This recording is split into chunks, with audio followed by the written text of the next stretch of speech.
So, last time in Renascence, after being stranded on the dangerous southern shores of Montalban, Aloran and Barnaby had finally reached civilization.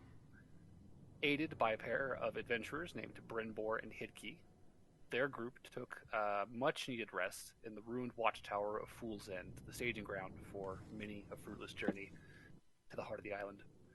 At the same time, Burberry, John, and Noel were taking shelter in the crashed ship that they had discovered, slowly explored each deck until they reached the engine room, where they found the still active power source, as well as the corpse of the ship's engineer, whom they resolved to interrogate with Burberry's magic. The next morning, Aloran and Barnaby made their way to mooring. They sought out the port's temple and spoke with Sister Lafana, the head priestess, hoping to find some way to rescue their friends. Lafana led them to a rear chamber of the temple, where a celestial emissary called Messenger Searching for Wayward Brothers had taken up residence a few days ago. They determined that the emissary had been sent to inform Burberry that the rogue celestial Koran had been chased off, and they asked the emissary to pass word along to its superiors that Burberry was trapped in the Shadow Realm with the rest of his friends. The messenger departed, and Aloran and Barnaby set to investigating the rest of Mooring to see what they could find, starting with a map. At the same time, the others set to enchanting the corpse of the engineer with Speak with Dead, and despite its latent hostility, they were able to glean a little bit about the ship, its former crew, and the damage it had sustained. Lacking the training or ability to read the engineer's manual, however, the trio was forced to improvise, hoping against hope that perhaps they could find some way to repair the ship on the off chance it might provide a way home. So, we are picking up here. As the party sort of continues their respective tasks, Noel is leading the attempt to repair the damaged engine on the crashed plane ship, while Barnaby and Aloran have somehow found themselves standing at the familiar storefront of Mr. Cobb, the mapmaker's studio. Are there any questions before we begin? I got none. Okay. How do we fix this ship? That we will cover soon. You don't. We'll open with Aloran and Barnaby. Yeah, you're fucked. So Aloran and Barnaby, you guys were directed to a local cartographer, found the door to the establishment, stepped inside, and found yourselves in the very same studio that you visited for the rest of the party back in Freeport, with the same proprietor, the balding, bespectacled man sitting at his drafting table, looking up at you, somewhat surprised. Did you move here? Move where? This island? No, I've been in here this whole time. How are you in Freeport then? I don't really have a lot of control over the door. It just kind of opens up where it wants to. It's not really my purview, so to speak. I wonder where he actually is then. Like, Yeah, where do you? Is there a window? What if you look out the window? What do you see? Is there a window? There is, but when you look out, all that you see is the street behind you. The same one that you just walked off of. it's a green screen. Does it open? I'm not there. Sorry. I'm fascinated by this all of a sudden. Pete has so many questions. I think Lauren will hold it, go back to the door, and just kind of open it back up and look outside. Yeah, it's the same street in Mooring that you left just seconds ago. So I'll go back, even if I close this door. Yeah, no, it's not. It's not gonna block you out of whatever you were doing. You're good. I'm the only Lauren's one. gonna prop the door open. She's gonna get a little rock or something. She doesn't trust the door anymore. He looks a slight tiny bit uncomfortable, but he doesn't say anything else.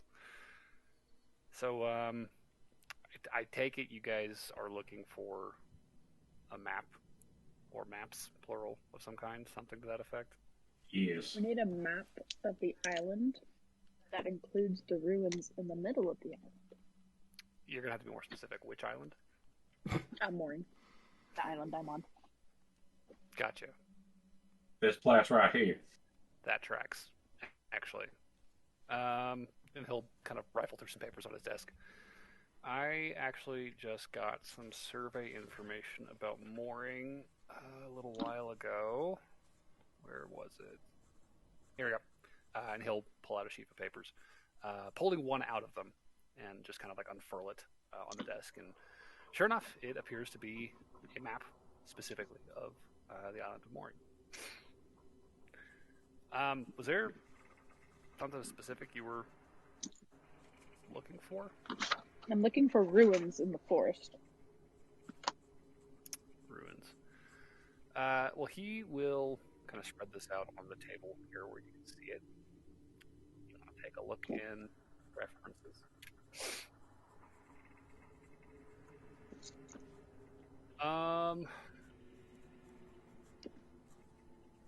Well, I don't know about ruins, but I am told that there are settlements further inland.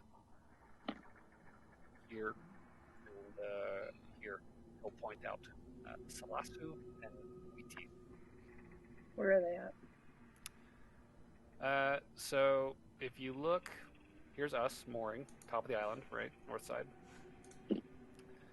Sure. If you head inland, about 25 miles, a little bit southwest here, Salasu, right here. It's in the shadow of Darkrest Peak. And then southeast of that, probably about 12 miles away, you've got Witi, just south of Thesder Peak. So they're both in the shadow of the mountains? Yeah. East side of the mountains. So people live here? Because my understanding is no one goes into the forest. I got a packet of survey information like 2 weeks ago with a request for a map of the island. So I'm just kind of filling out, cleaning up what I've been given here. I don't know anything about these places. Okay. Do you have a in-depth of these two towns? A map of them? No, I don't.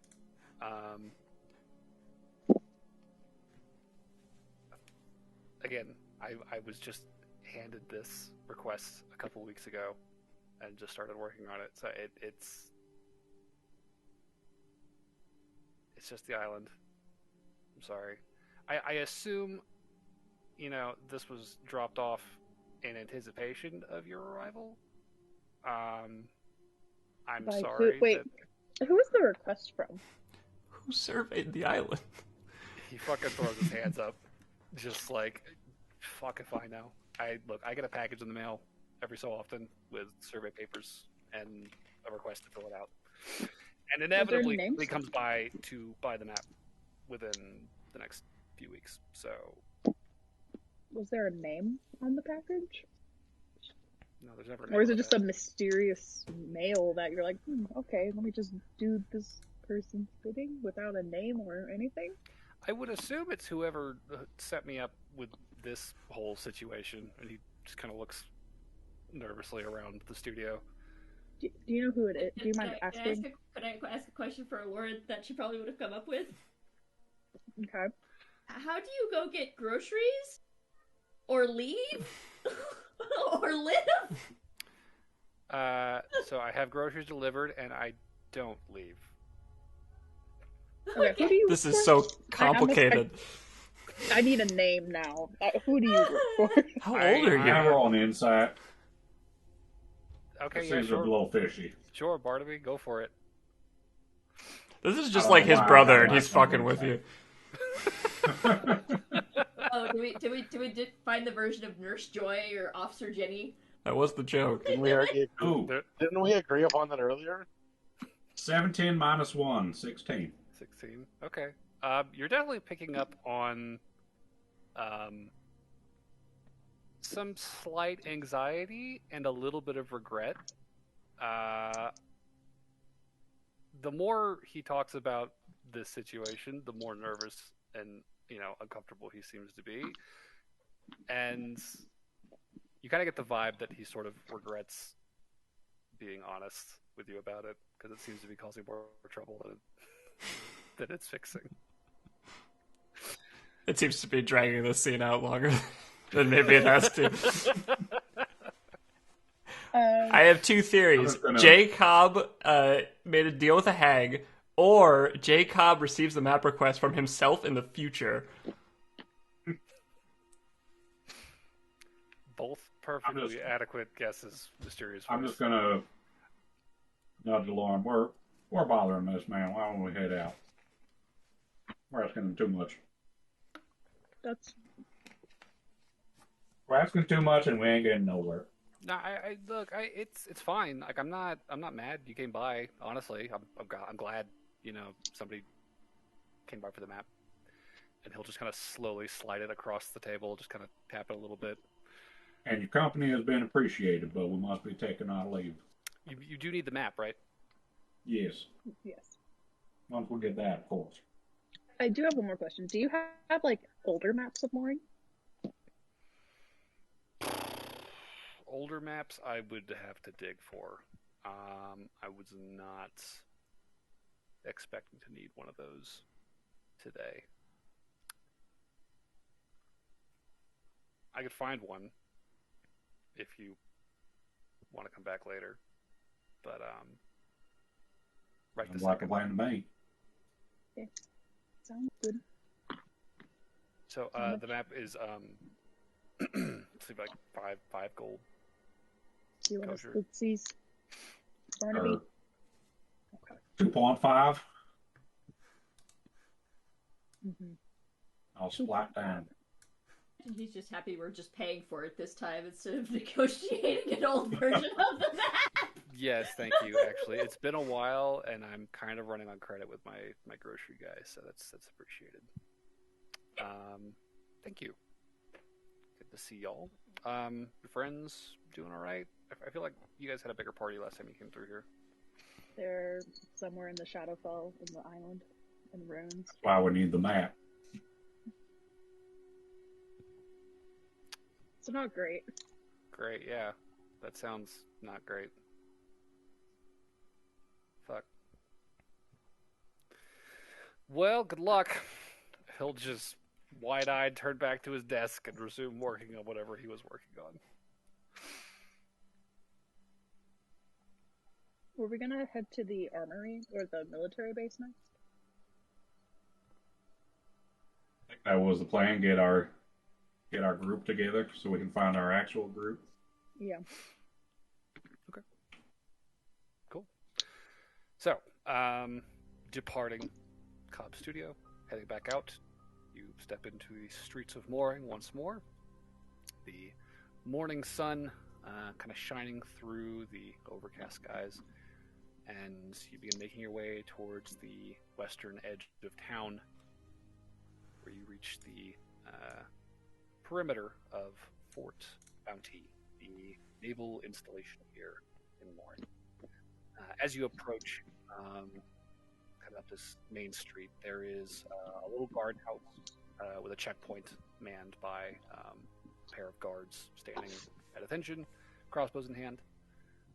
And as you guys step up, one of them will step forward and just be like, names, please, and state your purpose. Business do you have in the fort? I'm Barnaby Ray Otis the third. a lord. Oh, we both spoke at once, didn't we? We did. You go ahead. We definitely did.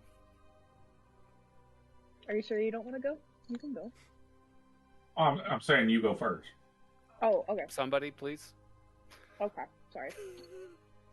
No. Okay, sorry. My name is Alorna Gula.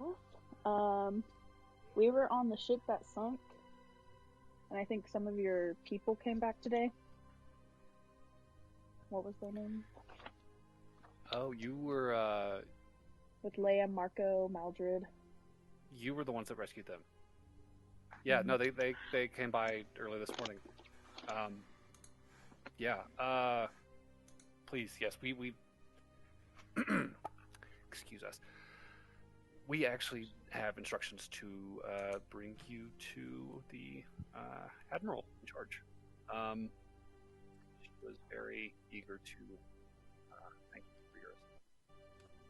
Oh, and this is Barnaby, by the way. Ray Otis III. Right? Yeah. No, the Triton and Hop. I'm surprised, honestly. I didn't actually make that connection. I'm sorry. That's on me.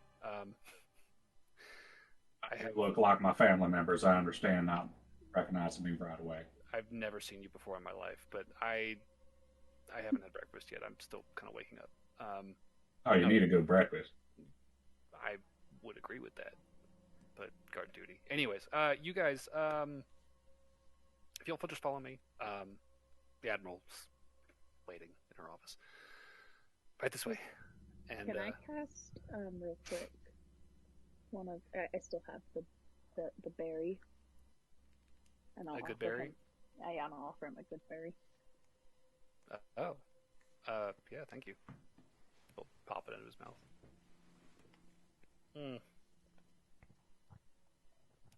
That's good. That's a good. Oh, that's berry. filling. Excuse me. Right this way, please. And he'll start leading you into the base, and it's not like a huge fortress that you're dealing with here. It's not even really like a walled compound. There's a handful of barracks. There looks to be a few kind of administrative buildings that are a few stories taller. Several warehouses along the waterfront, and you can see there are like 2 ships docked at the port here. And he leads you into one of these administrative buildings, and past several sort of rooms full of filing cabinets and desks, many of which appear to be empty at the moment.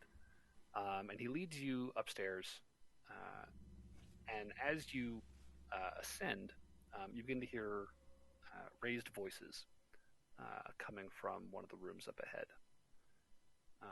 One of them is markedly deeper than the other, but both appear to be female.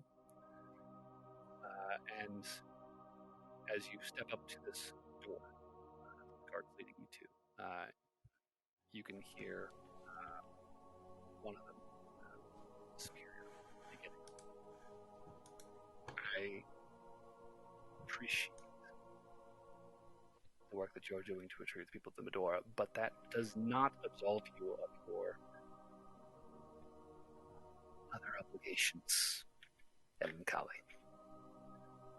The deeper voice will respond.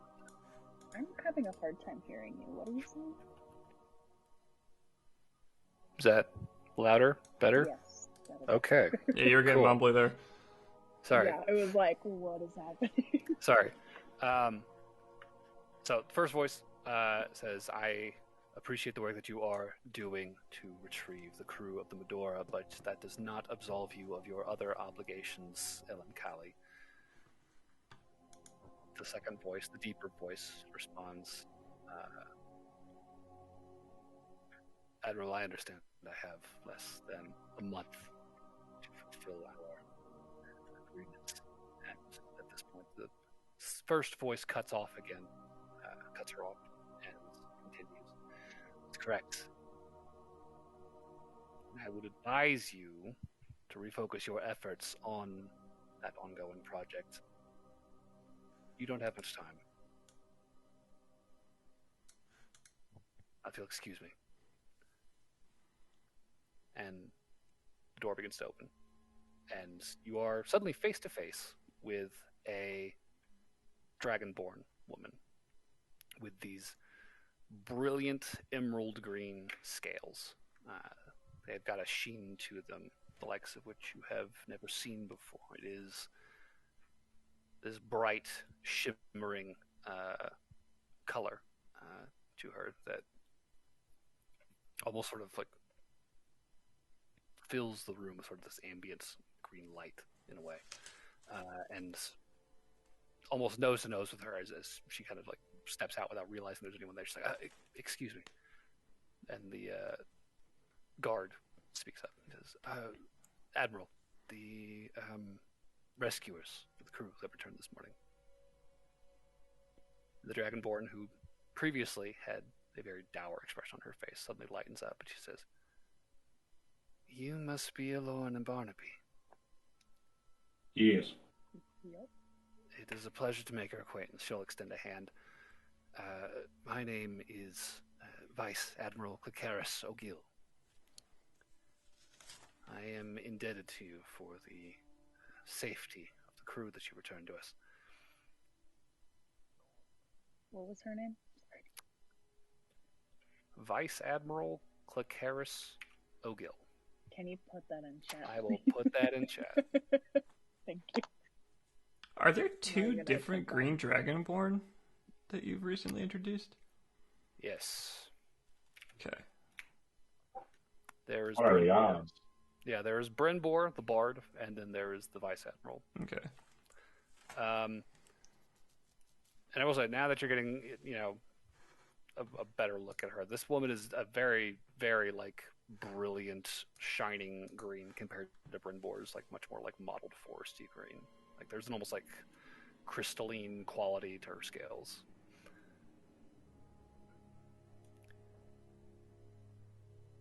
I trust the two of you have, well, forgive me, I'm a bit at a loss for words. We honestly weren't expecting anyone to arrive by foot.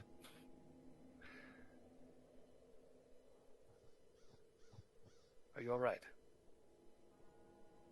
For better. Sorry, that You've just got this look on your face, like I'm not sure what it's like, really. I suppose it's like Montalban, I suppose. not a great time. Our friends are still in the woods. They're alive. And I think they've been transported to the Shadowfell. Oh. Probably with like the remainder of the crew. Her face just fucking falls almost as quickly as it lit up.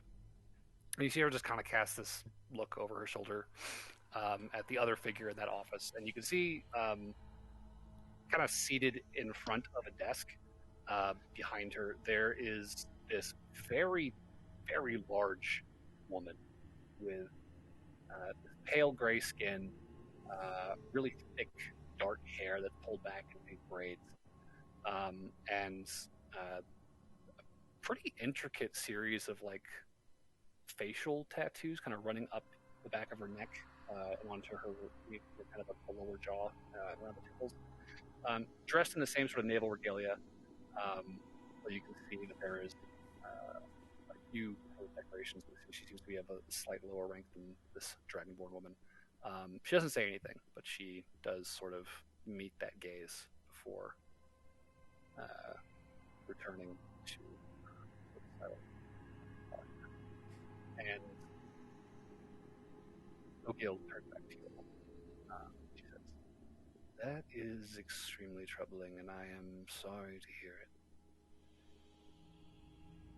Do you know how many people are with them?" You're getting mumbly again, man.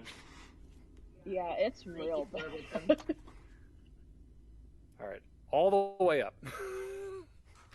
Do you know how many other people are with this other group? And I'm sorry, I have been hoarse the past couple of days. That's probably not helping. Noelle, did you tell us if there was anyone else with you? I can't remember. Probably mentioned that me and some others watched ashore. I probably wasn't specific. Not specifically. I know my 3 friends are together, and I know they had other survivors. But we're doing it through message, so so, or sending, or whichever one I'm. So it's not a lot of Sure. room for. Sure, yes. Then ballpark it, say 5, 10, 20. I'd say maybe somewhere between 5 to 10, if I had to guess. It is concerning. That wasn't a lot. Well, our numbers here are somewhat depleted. I imagine if you were a passenger on the Medora, you have probably already heard that there is a fairly large-scale training exercise taking place out east. And as such, we are running with somewhat depleted numbers here in Mooring. What was left of our remaining garrison is currently out combing the ocean to the west of Mooring, looking for What are they looking for? the wreckage of the Medora and any crew that might be still left out there. We've heard that they've recovered roughly 24 individuals. Were they alive? Did they make it? Half of them. But there are still, again, another 24 or so unaccounted for. Oh, At least until this morning. I think I have the dog tags still. So I will give her the dog tags of Jomad, Barons, and the human elder.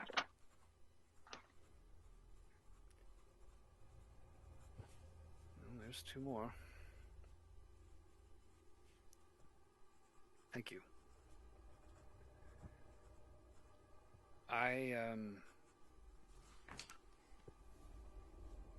sorry about the situation your friends are currently in, but until our rescue ship returns to port, we don't even have the numbers to attempt an operation.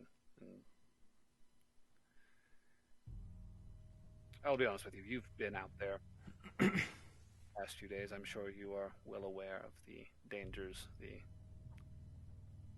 majority of this island poses. Well, it's like a beach vacation out there. Just It's the real world. Yeah, Alexis is gonna give a sharp look at Barnaby and just be like, The Dragonborn like glances at Barnaby and then back to Aloran, and you get the sense that like she's not even phased. Like she completely understands what the fuck that just was. There's with your passive insight this sense of she has seen that reaction before plenty of times. So for the time being, I would advise you to sit tight. I think that would probably be safest, especially after you've been out in the thick of it for as long as you have. The ship should be back in a few days. At that point, I think we can begin discussing possible rescue attempts.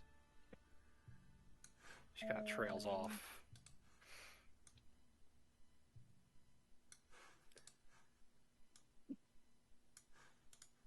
sorry, getting my thoughts together. I was about to say, you look like you had something to say. I do.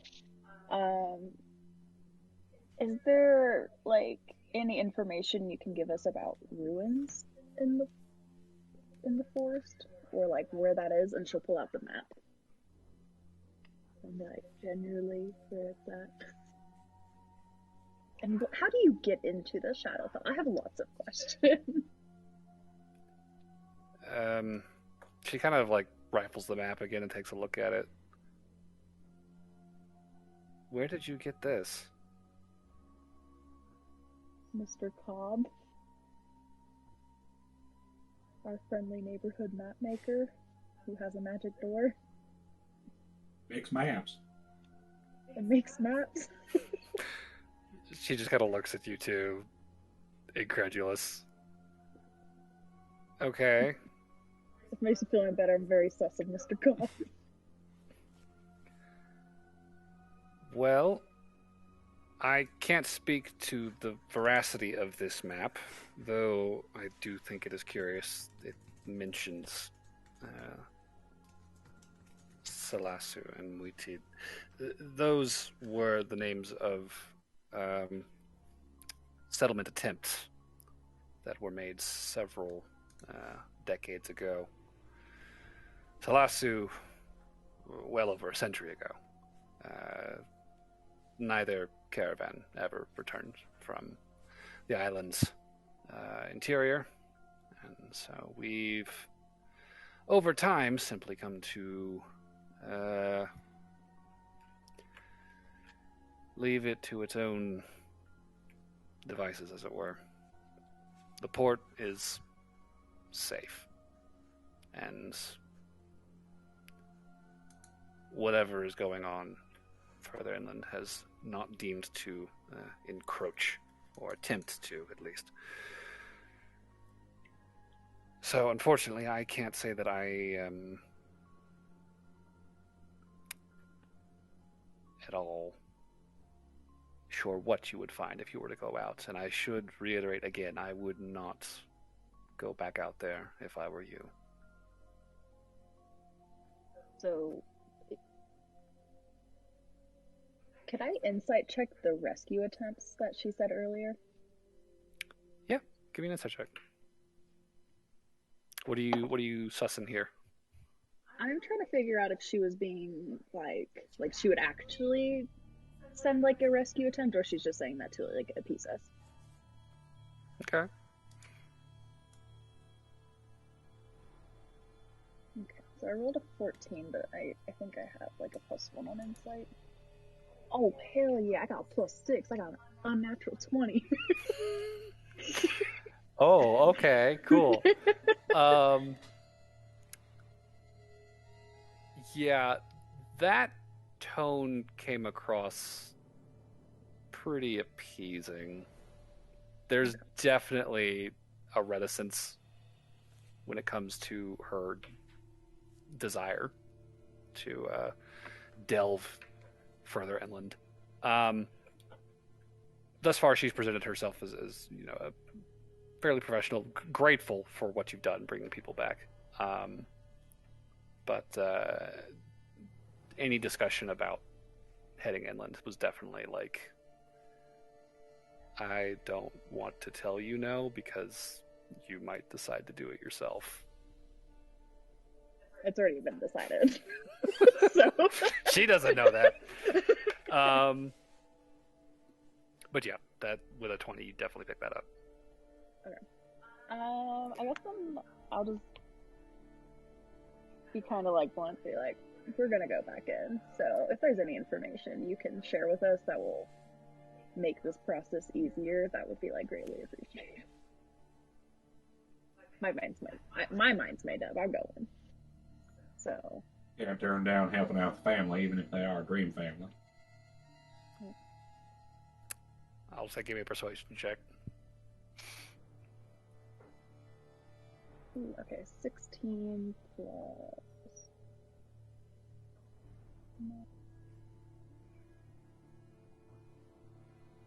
5, so a 21. A 20? 21. 21. She heaves a very large sigh.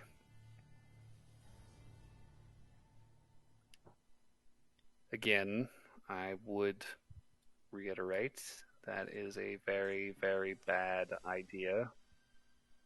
But if you will not be dissuaded, I am of the understanding that the coasts are, at the very least, less dangerous than the forests and the highlands. I don't know that I've heard of any expeditions ever returning unless they were along the coasts.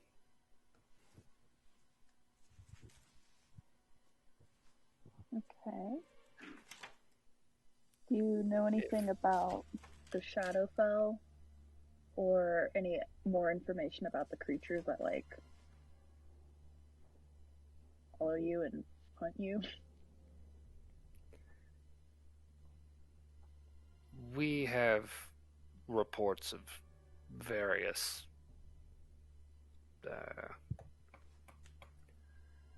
things attacking adventurers who have traveled south. Not many of them have been verified, if any, honestly. Most of them are single source. They are, in almost every case, extremely dangerous and to be avoided.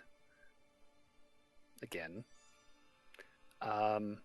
She's just gonna have like this like little She's just got this constant look of just like, this is a terrible plan and I shouldn't be giving you advice. Like, don't I'm do just this. gonna be like, honestly, like, I know this is like not a great plan, but I'm trying to get as much information as possible so we have more likelihood of succeeding.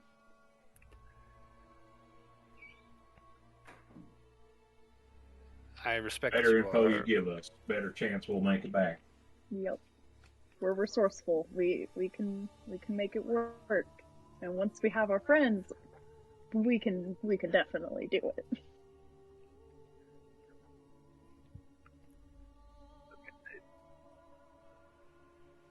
I would advise you be careful, move quietly. Oh, I got that. I got past without a trace. Keep excellent, great. It would be even better if you didn't have to use it, but yeah. I can't speak much to this shadow realm. This is not something I am versed in. Again, I would advise you not to go south. But if you are determined to go south, I think the best place for information on that would be likely the temple. The clergy in town are sure to be better versed in extraplanar matters than I am.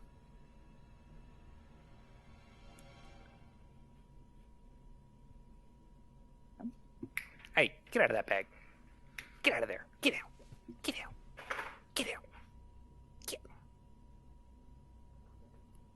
So the big thing to do is go back to the temple, talk to the clergy, and stay on the coast.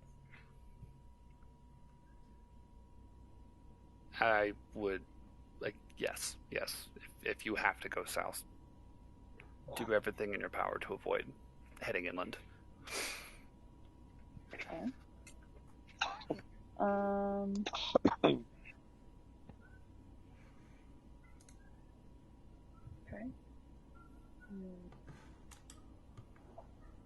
I think that's about it then. Please don't go south.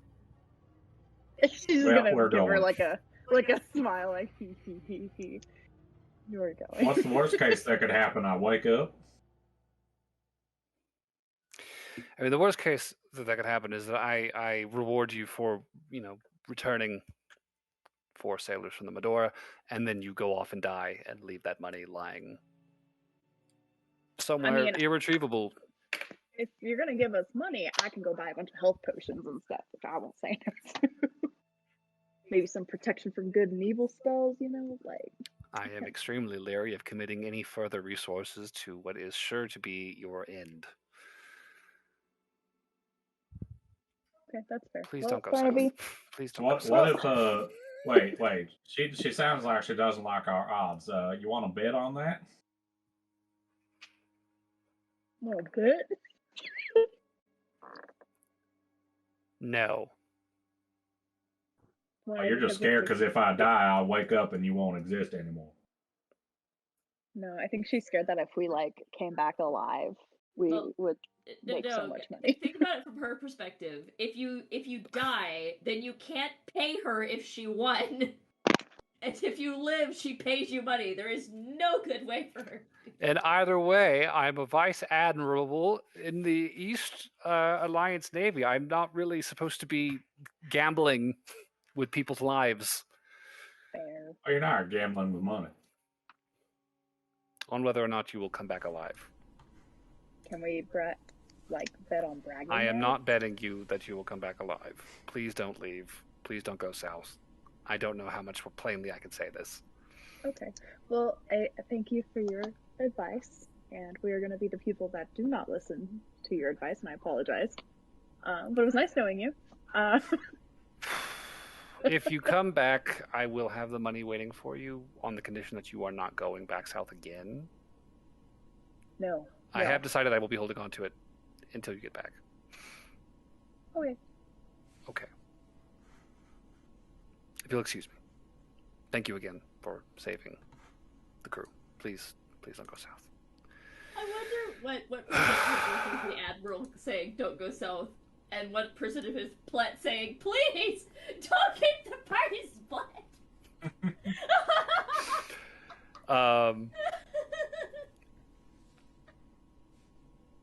I mean, most people in mooring are giving you the same advice. The only people who are down to clown are the two crazy people who found you at full sentence. With that, however, I think Ogil will excuse herself and make her way downstairs on her way to whatever business she has for the rest of the day. Just leaving you and the very uncomfortable guard who led you in here, and the other admiral, Ellen Colley, sitting in the office in front of you, who just kind of like peeks over her shoulder at you all, just incredulous. Do you know anything about the Shadowfell? No. She'll stand up, and I mean, this woman's like fucking 8 feet tall. She is a giant, and she just kind of like trudges towards you, kind of like leans down through the door. I assume that you are friends of the woman who contacted me. Yes. Probably know well. I believe that was her name. Out of character, I don't remember if Noelle said. Probably not. I had pretty limited words, and I was trying to get a lot through. Yeah. But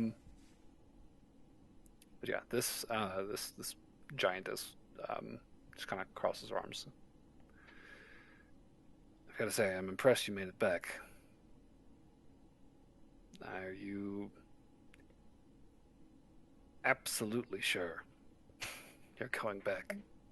I mean, we killed one of the beasties. We can do it again.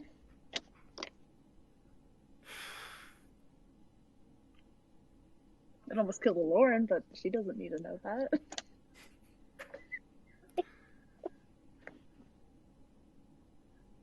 Listen,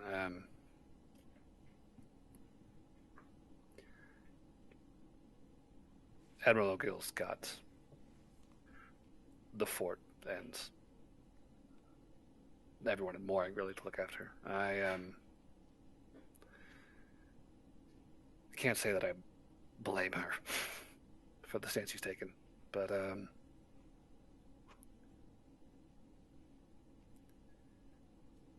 you really think you'll be able to make it back? I'll look at Barnaby and be like, I think so. As I've said before, if we wake up, if I wake up, it won't matter anymore. So, you know, might as well try.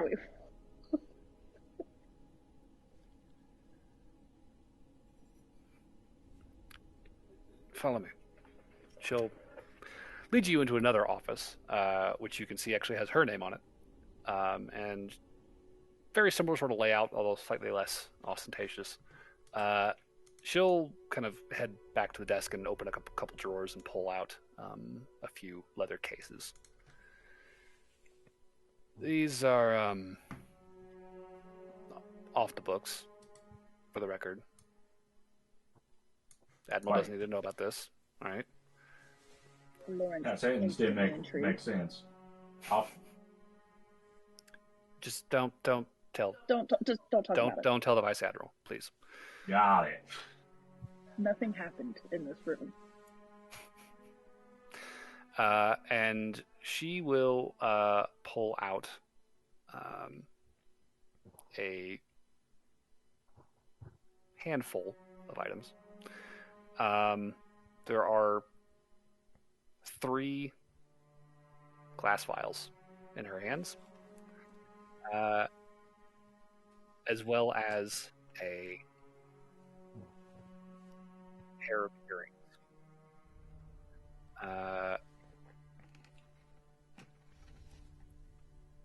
And another set of stones, actually. Very similar to the sending stones that you already possess, Lauren. Oh. Cool. I am expecting to get these back when you return.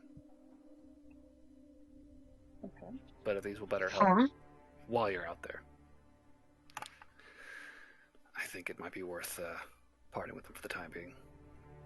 So she'll hand you 3 potions of healing,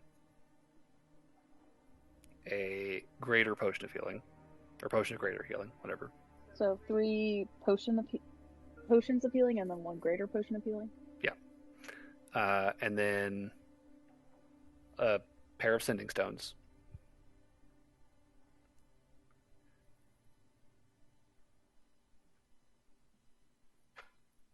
Okay. And the 2 earrings, she will explain, these are shorter range than the stones, but far less limited in their use. Anyone wearing one can magically whisper to someone about 100 feet away or so. So these are earrings of message. Is it 2 pairs or just 1? There are 2 of them. 2 pairs or 2 earrings? 2 earrings.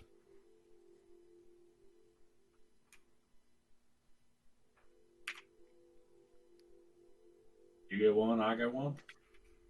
Sounds like a plan. And Lauren will take out one of her earrings and replace it. Which one do you think would look better on me, the left side or the right side? Left side. I am left-handed, that makes sense. And then I'll actually give that other earring to the Admiral and be like, we can trade this back when you get it back. So you're only going to take one of the earrings? No, I took out one of my earrings and replaced it, and then I'm giving it to her. Oh, you're as, giving her your earring. Got Yes. it. Got it. kind of like a loan thing. Fair.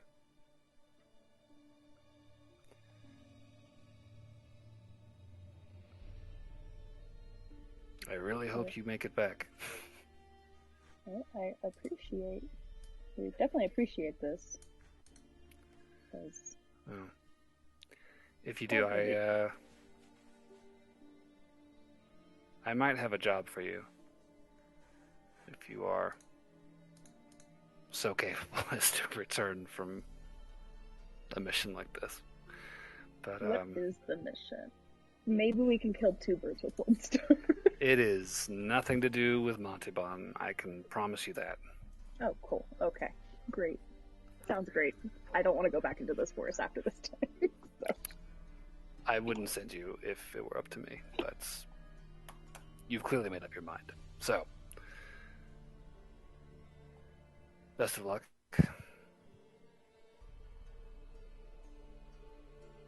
Thank you. All right. Oh, do you know Thank you very someone much. that we can go to send a message for us? Like with the spell message?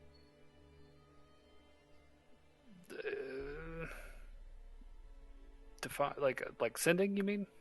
Yeah, sending. Sorry. I can't remember the spell. It's not on my list. I think we've got one mage on base still who's able, though I'm probably shouldn't be involving more personnel. What kind of message is this? It was just gonna be to our friend, to figure out where they're currently at and to let them know where to go. Because what we found out is that wherever they are, is that they need to go to where we are currently in that other realm, and they will not be harassed by the monsters. I did tell you that we were at a metal ship, by the way. I did mention that last Sunday. Oh, you did? Mm-hmm. Oh, okay. So you have some idea. Okay. Does that change things? No, I'll probably like double check, see if they're still there, and if not, that we have heard that if you go to where Montebon is, Mooring at the port. Mooring. Oh, God. Sorry. No, you're good. Montebon's the island. Mooring's the port. Got it. Okay. If you go to where Mooring is supposed to be, we've heard that that's where the creatures will not attack you. So that's pretty much, I just want to give them information to help them survive until we can get them out. I'll say, give me another persuasion check.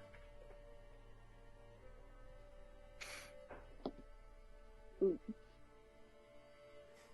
I am not persuasive. It's a 9. Yeah. I wish I could help, but I honestly am sticking my neck out enough, offering what are technically military provisions to an unsanctioned mission further inland. I don't think it's worth the risk involving someone else. I'm sorry. Very fun. Do you know anyone outside the base? I don't spend a lot of time in town, unfortunately. No worries. Well, thank you for everything. Best of luck. She'll offer to shake hands. Just it's a parting gesture. Shake her hand. Cool. So, having wrapped up your business with the two admirals here, what's your next play? Well, we got told to go back to the temple and ask more questions there. Okay. And talk to the clergy. You know, just in case, it probably wouldn't be a bad idea to get some rations. Yeah, I was gonna say, like, I don't think we're gonna leave today. I think maybe the next day we could leave. Because I would like to try to go to a library. Like, one, I want us to get, like, stocked up on supplies. And then two, I think we should go to a library and try to see if we can learn anything about the Shadowfell and how, like, the two realms are kind of, like, connected. And, like, what happened to this island. That would be nice to know. Because I think we need to know that before we really can go in and try to help them. All this down in a book when I wake up. Yeah. Okay. That'd be one killer book. Very interesting one. So, temple or library first? Which one? Let's go to our local library. Okay. So, Alora and Barnaby heading for a library. Let's take a quick peek at what the trio stuck in the Shadow Realm. The whole ship is on fire. We are in the timeline. The whole thing exploded. They're all dead. So you guys sort of just wrapped up interrogating this corpse. And Noel has done sort of a cursory examination of the central mechanism here under the crystal. Where is the party's head at right now? What are you guys thinking, planning, and doing?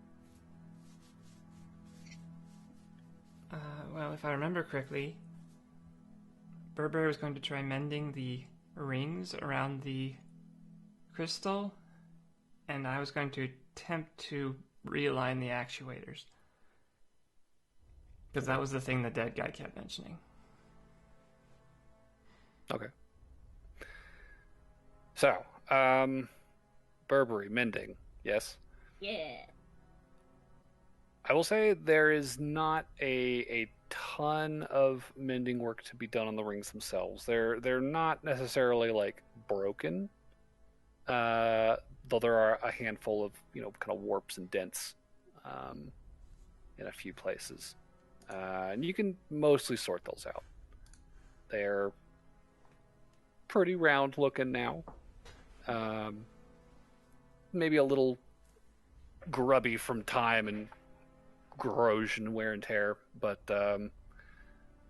after a few minutes of work, kind of casting on these things, they look to be in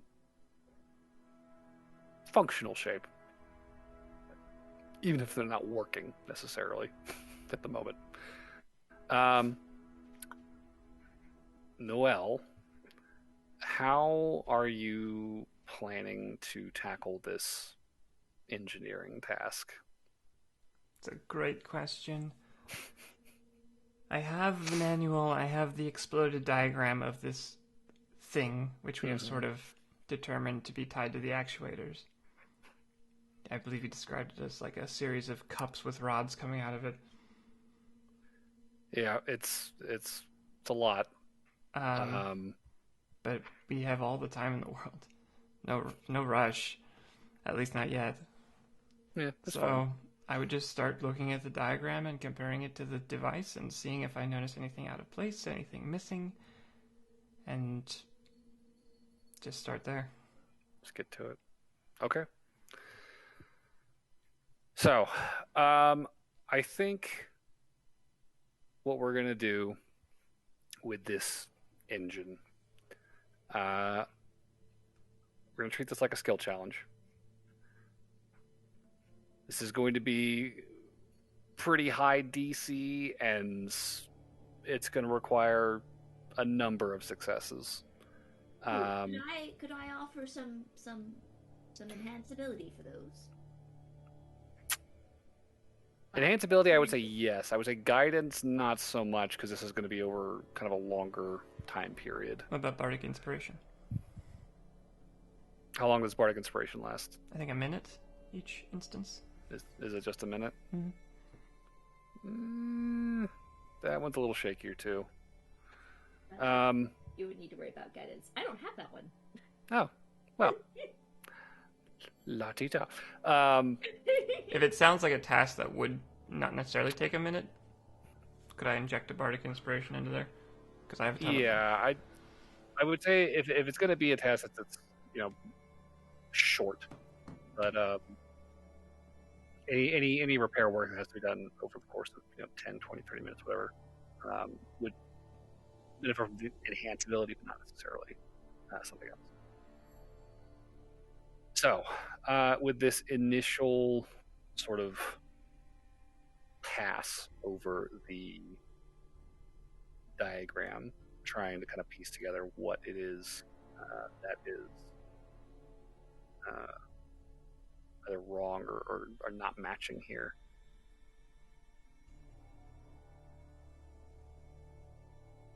Let's call this another investigation check. Hey Pete, for enhanced ability, do you want an intelligence boost or a wisdom boost? Probably intelligence. If we're gonna keep doing investigation checks, which it kind of sounds like. Okay. Then I believe it's have Fox's cunning. I feel cunning. Which gives you advantage on intelligence checks. Works for me. Okay. So this will help, DM? Yep. Okay. 13 total. 13. Oof. Was not a success. And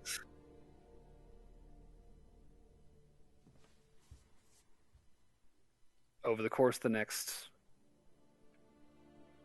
10 minutes or so, you getting your hands in there, trying to kind of like turn these components, around the central axis that they're sort of affixed to, trying to get like a look at each aspect of them, sliding them kind of out of their nesting arrangement. A lot of the times they're sticking, they're catching on things. There definitely seems to be more damage in parts of this engine that you aren't able to see that are kind of impeding the motion of these actuators. And there is a point where, as you sort of are kind of pushing components aside, kind of trying to get past this like tubing and wiring to get a hold of a portion of these actuators that are kind of deeper inside. As you pull and jerk, and the actuator comes loose, it kind of brings another one of these rings kind of slamming down on top of your hand with it, and not reacting in time. You are going to take 3 bludgeoning damage. Your hand is caught in the machinery over the course of this attempt. I didn't even roll that low. All right. So, over the course of that check, I will say that you do have kind of a sense that there are other aspects of this machine that you're kind of seeing are interfering with the actuator's motion. If you want to adjust your approach in any way, or maybe inspect some other aspect of this device, or try some other kind of check. Is this a skill challenge that I am solo doing, or are we trading off events here? Whoever wants to participate. What was that, Burberry? I'll offer any assistance I can, though. I feel a little bit of like a deer in candlelight. I don't know. You're Carriage gonna have light. my javelin. I mean, it's funny because you're not really any dumber than I am, John. I don't have an axe, but you can have my javelin. Actually, there's tons of tools in that room we could use. I guess I would Okay, try and. What do you need? Well, I don't know specifically, but I would try and I guess try and look at a nearby component, like if whatever this device or this central area is directly connected to, and see if there's anything in there that I could start looking towards. See if there's anything obviously wrong that I can see. Okay. And I would go fetch some of the tools so we could like undo a panel at the front of one or something to take a look inside. Okay, yeah, sure. I can help by fetching tools.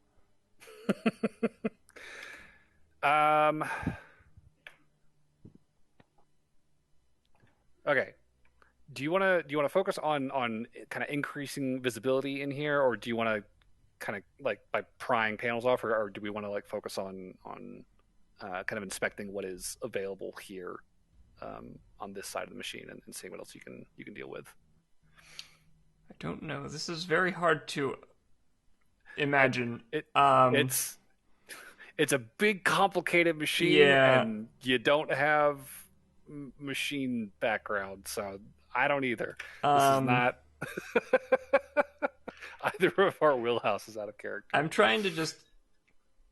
I mean, It's the same Barnaby's here. logically, I think I would probably just start going backwards through the machine. If something in the actuators was wrong and I couldn't figure out exactly what it was, and there's other parts affecting it, I would try to follow the road back to whatever is fucking up the actuators that I can't fiddle with in this compartment. Okay. I would just follow that road until we got to the end of it, until I couldn't follow it anymore. Okay. I'm inclined to say that would be either another, probably another investigation check. Okay, I'll go for that. All right. I still got advantage, so we'll see. 12. 12. I'm not going to be rolling much higher than that. I have a +1. Ugh, yeah. It's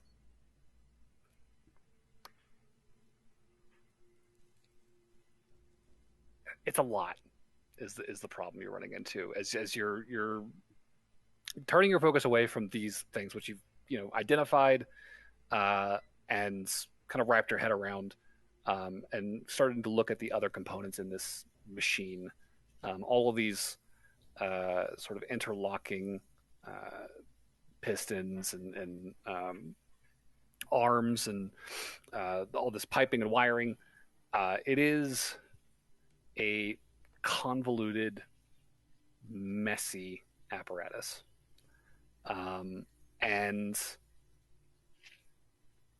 even with the diagram in front of you, like just the sheer amount of moving parts and connective tissue inside this machine is overwhelming. And with the 12, unfortunately, as you are sort of trying to wrap your head around this machine, your hand kind of glances against an exposed bit of wiring. You will take 3 lightning damage for an electric shock. Okay. This is... I'm sorry. I'll turn to my group. I don't know. This is beyond me, guys. Would you like me to fix that? I'm okay right now. Try talking to Barnaby, maybe? Maybe he can give you some pointers? Barnaby's not here. I have sending, but that's 25 words. I'll give you some cure wounds for what ails you. Oh, you don't have to do that. That's what I asked. Remember, I said, "Do you want me to fix that?" Fix What a good friend. your smashed fingers. My hand hurts. The only thing I can think of is to kick it. You can get 10 hit points back. Oh, I wasn't even that low, but I appreciate it. Thank you. The only thing I can think of is to kick it. So that's not gonna work. I don't know how well kicking it's gonna go. Can I give it can I try the investigations? You can, yeah, go. I'll give you bardic inspiration if you're just looking at diagrams. The thing? Yeah. So what is your thinking here, Burberry? What are you hoping to? You're gonna laugh at me. Okay. Rightfully so. Okay. But I think that Burberry tries to approach it the same way that he approaches sewing. Okay. Which is trying to see how all the things fit together so that he can see how he needs to connect stuff to create the shape that he wants. Interesting. But with the wires and the panels. Okay.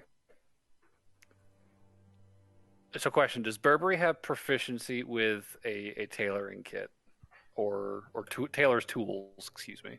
I didn't even know that those were a thing that existed. They are a thing.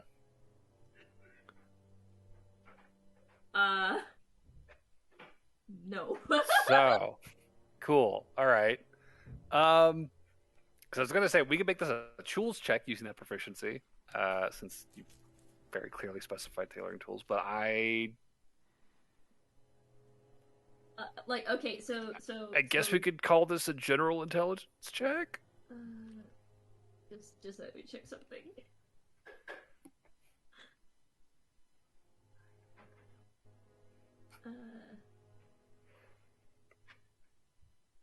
Yeah, no. Tailor's tools aren't a thing. Are they not? No. If they were, I would have taken it. Is it Weaver's tools I'm thinking of, or Tinker's tools? Yeah, there's Weavers and Tinkers, but there's no Tailor. Now give me some soldier spy and be good. Okay, cool. Do you have proficiency with Tinker's or Weaver's tools? Okay, that's all right. I'll still be a cool shit. No, I just wanted to make sure I wasn't crazy because I was like, I am fairly certain that that's not. I could have sworn they were, but I. Okay.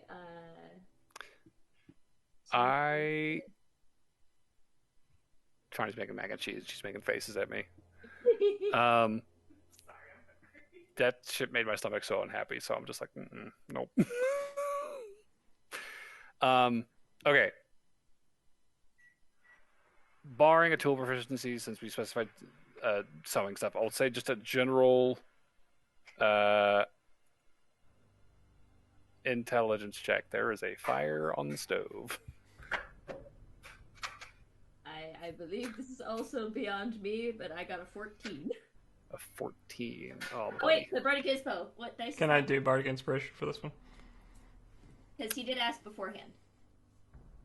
Yeah, that's fair. This is You get a D8, buddy. a less involved process. So that's a +7? 21. Oh shit. Okay. Your first success. Yay! So Burberry kind of taking a different approach to making sense of this machine, conceptualizing it as a garment, kind of making sense of where each piece fits together in that sense. It starts to kind of come together. The diagram is, again, much more complicated than any clothing pattern you're familiar with, but it is coming together in your mind. And I'll say there's clearly like three distinct levels to this machine. There's sort of like an interior core of machinery, and then sort of two concentric extra layers outside of it, and on top of all of that you have those actuators that are kind of jammed and gummed up somehow. So you have a slightly better picture of the structure with this sort of tact. And again, one success so far on the board.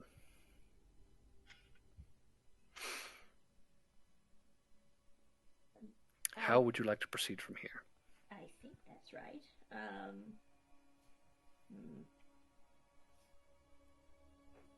It looks better than it looked when I was fiddling with it. Smaller hands, I guess.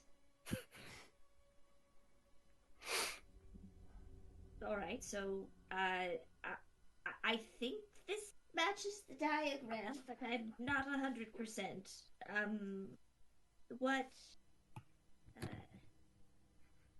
What else is different from the diagram? Or the sewing pattern, if you will.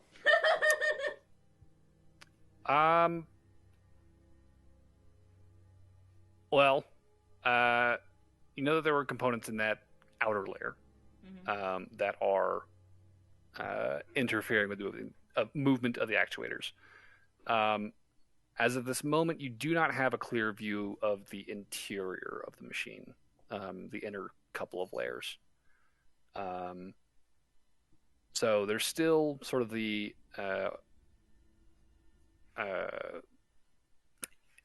broken and interfering pieces of the engine that you are aware of that need to be addressed. And there could also be more deeper inside the machine that need addressing as well. Okay, so is it possible to mend anything that I see broken far back in the machine? Like, because usually it's best to work back to front in this scenario. Right. So if you're trying to, to start, mending is going to help you with like simpler stuff. When you have things that are like completely out of place in a complicated machine like this, it's going to be more than just mending. Like if I see two broken green wires, I would like to mend the green wires together, kind of scenario. Like, okay, just patching up as we go makes a lot of sense. Sure, kind of patching. Okay. I'll say make a spell casting ability check then.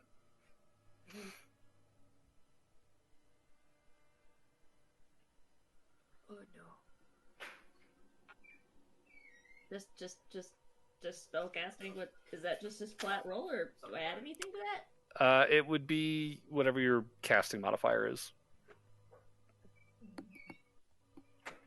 plus your proficiency. Oh, thank God. Okay, so that's 15. 15.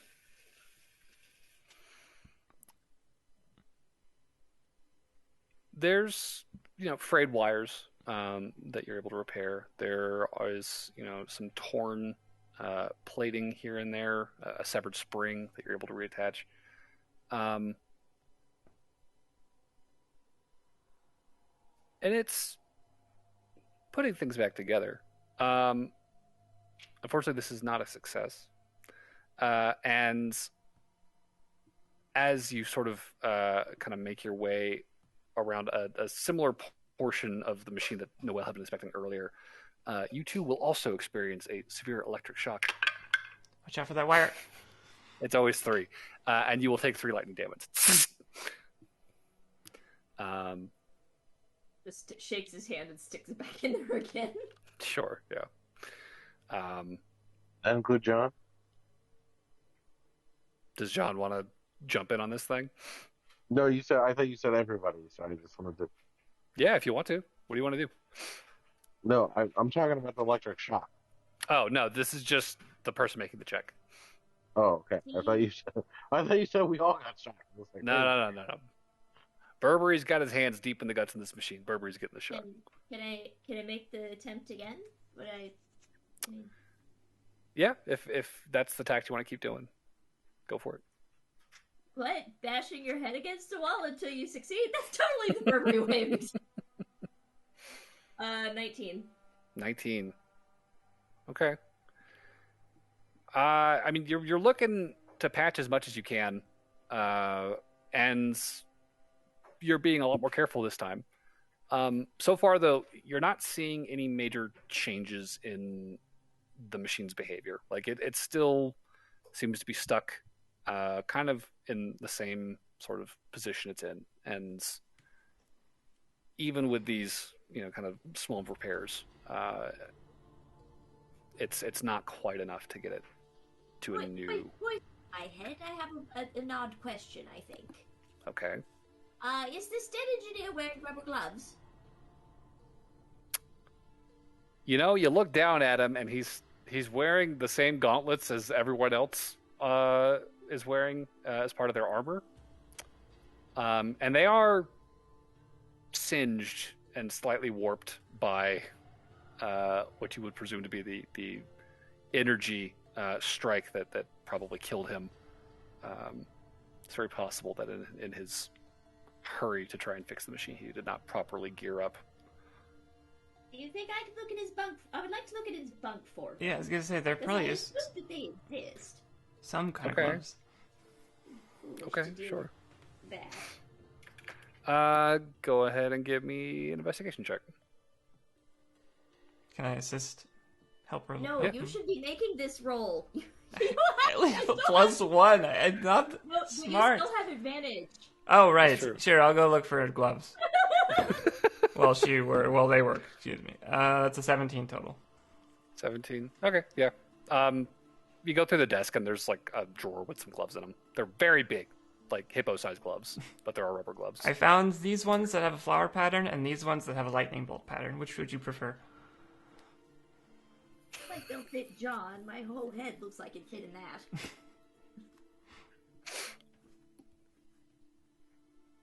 I wonder if I can like resize. He starts muttering to himself about resizing.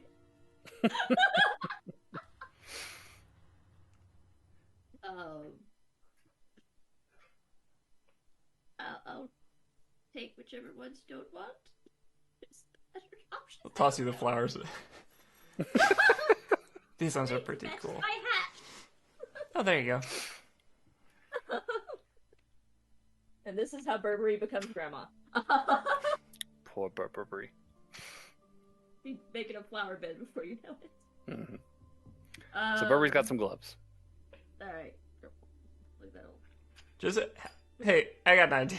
So that Clark also has something to do. Okay. Just as a general, this is gonna be a long shot, but I'm curious. Okay. Have John just go up the other decks of the ship and just take a look around and see if there's anything else with writing on it that he can find. Anything that maybe there's Anything with writing. anything with like writing, any like a tag on a shirt, literally anything we could possibly have a chance of reading or understanding. Yeah, translating. Okay. So just a Sure, thorough sweep while we work on this of the rest of the decks that we explored. Okay. John, go ahead and give me an investigation check. Well, if this is Perception check? there's probably tags above the door that say what each is in each room, right? Well, if he finds them, he can bring them to us. Fair point. Sure. Perception check. God. I will give you. Well, no, that'll take longer than a minute. Oh my god, natural 20. Oh, Plus 5. Okay. Yeah, John. Instructions. Go find any writing. Uh-oh. At first, going back through the rooms that you've already seen, like there's not like a lot of documentation just lying around that you can find. But it strikes you, there's got to be labels on shit, right? There's got to be stuff over doors, like Noelle mentioned. Shipping labels on the broken containers in the cargo hold. And sure enough, you are able to find a handful of like stamped patches of crates that are still intact enough to kind of have the stenciled writing still legible on it. There are panels above many of the doorways written in an unintelligible text to you. I assume I'm writing down somewhere like where I'm finding all this stuff. Yeah, sure. Okay. And on a whim, maybe the boat's got a name. Head outside, take a look over the edge. Sure enough, there is in big, blocky, totally foreign letters to you, some kind of word written on the side of the ship. There's definitely text here that you can retrieve or at least record and bring back to the others. Yay, I did something. Woo! we will see if that helps us anyway, but I figure we might as well be thorough while we're here. Okay. So you do have multiple samples of text from across the ship. Okay. While John's doing that, since we're having such a hard time with this, for Burberry's, did Burberry succeed on mending or mending stray pieces That was or no? not a success. He didn't injure himself in the process of the second attempt, but it was not a success. The machine is still kind of stuck. In that case, let's keep going. I was gonna say, wait. So if this is a skill challenge, could I use a skill like, say, could I be very dexterous and help move pieces aside carefully for them, so they could maybe have help with this? Perhaps. Are you attempting to assist Burberry in this check, or are you wanting to perform your own sort of? I guess this would sort of turn into assistance now that I think about it. Yeah. Okay. But that's better than nothing. Okay. Yeah. Burberry, if you want to attempt with advantage, Go for it. The cat paws at my dice. Don't do that. bad kitty.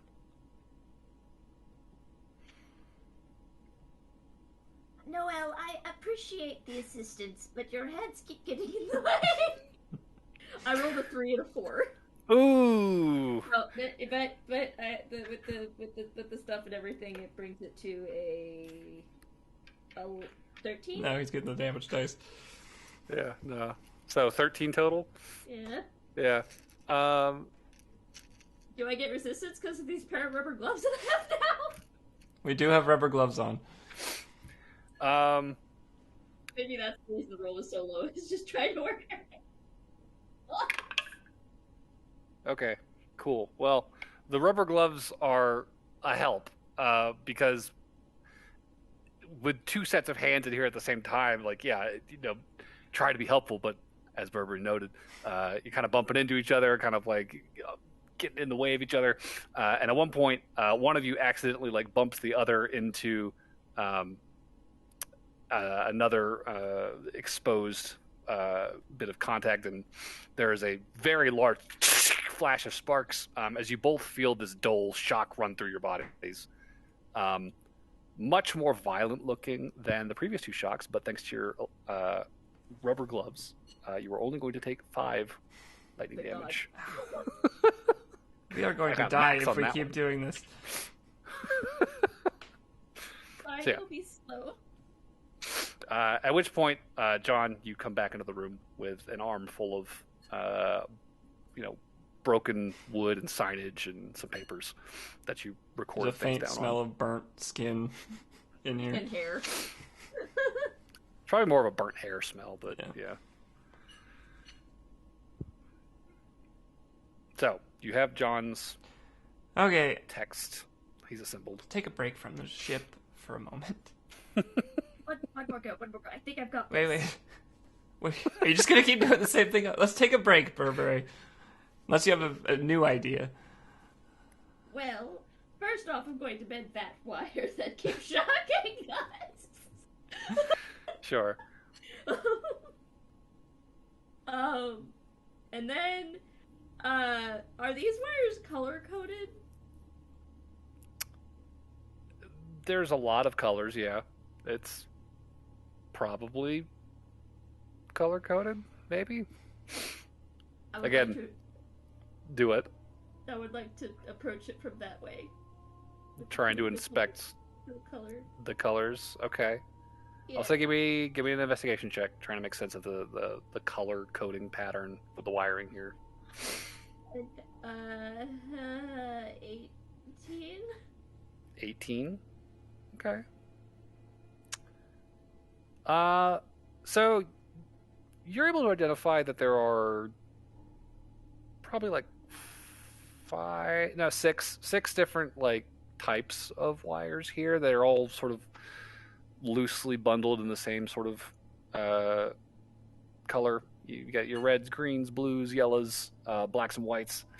You do get the sense that there is a pattern to that system. You're not sure what it is necessarily, but there is definitely like a reason to it. Just gotta keep at it. Hopefully it'll make sense soon. Unfortunately, that is not enough for a success, but you don't hurt yourself, so good job.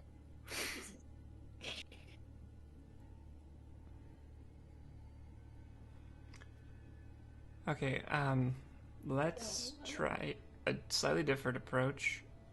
Mm-hmm. I want to just start looking over all the writing that John was able to find and all the context for it.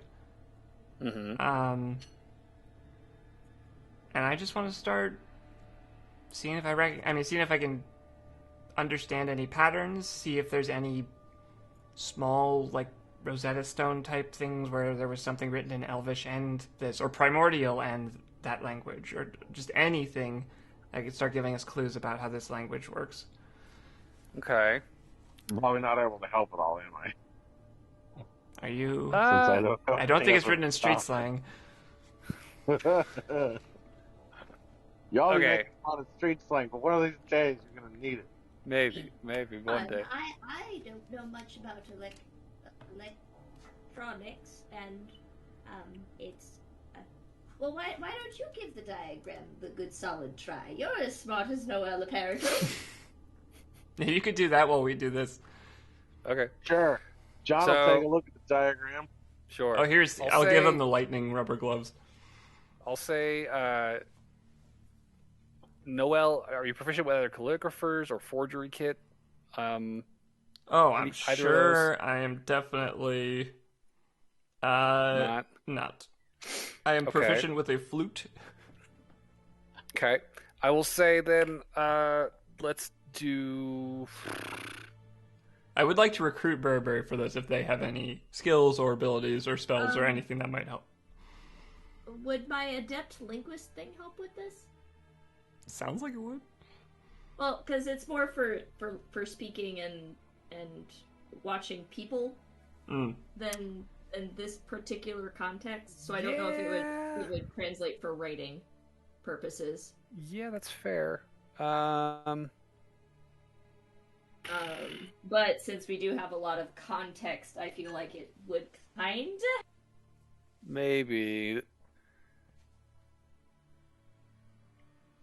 See, this is more focusing on important words, expressions, and gestures, like stuff you're Yeah. hearing. Yeah, I don't know that necessarily translates to studying written foreign languages. I'll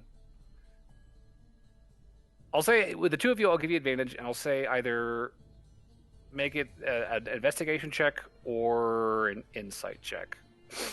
Well, if we want to do insight, I have a +6 on that. I don't have so good on investigation. Yeah, we both have. The only upside to investigation is I technically have advantage, but I also have a +6 to investigation. So we get to just each do our own insight roll. If that works. Yeah, that's fine. 21 total. Okay. 19. 19. Okay. I would say that you both pretty quickly realize that the overwhelming majority of the ship's signage is written in the language in the back of the manual. 99% of it, like all the ship's labeling, the name of the ship, and most of the cargo is labeled that way. I'll say with a 21, Noelle, you find among the scraps of shipping containers that John dumped on the floor, you find one in a language that is neither of the two that are in the manual. And what languages do you two speak again? Comic, Draconic, Celestial, and Primordial. Common, Elvish, Draconic. Okay. Pointing out to Burberry, you will recognize that this is Primordial. Hey! And it is stylized very strangely to your eyes, but you are able to read it. And it says, in the fragment that you have, gunpowder, caution, flamma, property of. That's all you've got. I will share this. Okay. Wait, was there actually stuff in this container? As Were far there as any- I'm aware, gunpowder doesn't exactly have an expiration date. Were there any similar receipts or? Yeah, that's what labels? I would start looking for is comparisons to, like if there was a similar gunpowder tag that was written in the language we don't know. Yeah, I would say that it definitely resembles tags, a couple duplicates of which you have written in the back of the manual language. Okay. So that's a place to start at least. This is probably more on Burberry than it is on me, but we have some kind of reference for primordial versus this language, at least for a few words. Mm-hmm. Okay, who's ready for the extremely weird language questions? Like, are there the same number of characters in both Right. languages? This would be a project, but I'd be very interested to see how far we could get trying Okay. to start to figure out the basics of this language together. You want to try and Rosetta Stone this motherfucker? A little bit, as best as we can start figuring that out. Okay. I'll say this will just be a basic intelligence check. Do I still have advantage on these or no? I'd say you're running close to the end of this hour, so this will probably be the last one. Okay. I'll give it a shot. 16? Nope. 16? Basic intelligence? Sorry, 15. 15. Okay.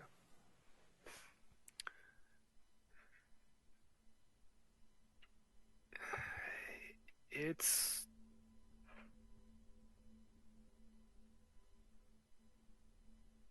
not a lot to go off of. I mean, both of you have plenty of experience with second languages. Between you speak like 6. So learning language is not a foreign concept to you, but it is definitely challenging with so little reference material to go off of just this one key.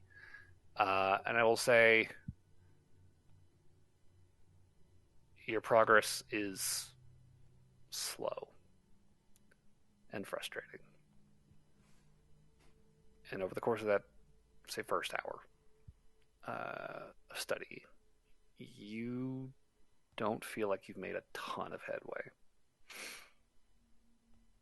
You're finding common symbols across multiple pieces of these references, but still not having really any context for phonemes or syntax or anything like that. It's hard to really know where to go from here. How's John? John's work? Yeah, so you are attempting to make sense of the machinery in comparison to the diagram. Go ahead and give me an investigation check. Can't do any worse than we did. My investigation is +0, so let's see how I roll. That's pretty good. It's 19. 19. Okay. Yep. +0. Woo. You're looking at it. God, this fucker's complicated. I think kind of bouncing off of the other two here, and kind of getting their takes as well. Kind of getting yourself caught up. You know, you're able to kind of see the 3 layers that Burberry sort of mapped out in their head, and you can kind of see some areas where they seem to like interconnect with one another, kind of nesting and interacting. But you know, this mechanical engineering is not your forte. It's nobody in the room's forte, and it is just a lot to try and parse. And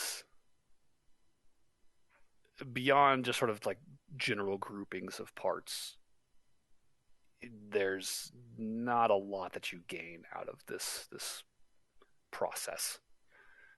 Not much more, at least, than you've already gleaned. So I look back at the other two. I said, complicated. Yeah, you're not wrong. You're not wrong. I smart. It would be nice if Barnaby was here. Oh, shit. Internet flicker now. Lauren and Barnaby here. Back in town, you guys were headed for a library. Correct? Yes. Okay. Yes. So,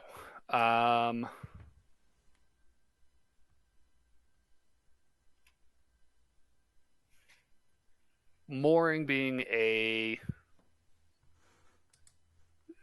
moderately sized town. It's not like it's by no means Freeport size. It's probably a little bit smaller than Helmfirth. You know, a few thousand people plus the military base. The library here is not a massive archive. Stepping inside, having gotten some directions, you find it is kind of a small 2-story home. More or less, not too dissimilar to the situation in Farrell. That seems to be the private collection of a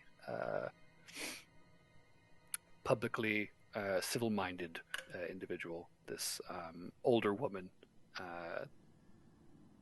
young, not young, excuse me, a short, gnomish lady with salt and pepper hair. She's got tied up in a bun. Stepping inside, she said, "Welcome to my home. What can I help you two with?" So we're looking for some books on the history of Montibon and Mooring, and potentially anything about the Shadowfell. Oh, that sounds dire. Well, I have a few books about the history of the island, certainly. Might have to look a little bit more for the second one, though. If you'll follow me, she'll lead you over to a little corner with a little placard over the shelf that says history. And it's maybe like 2 shelves of books. Most of them, like, kind of second hands, kind of ratty, not super well taken care of, yellowed and torn pages. But she'll pull a few off the shelf. One of them is sort of a general history of the Emerald Coast. One of them is a specific chronicle of settlement on Montibon. And That one. the other is a smaller, like, military, like, logistics book that just seems to be kind of the history of Fort Bounty specifically. So she'll kind of set those down on a table for you. She'll say, "I'll take a look around for the other thing. I'll be back. Help yourselves." So you've got these books to look through. What are you looking to glean out of these?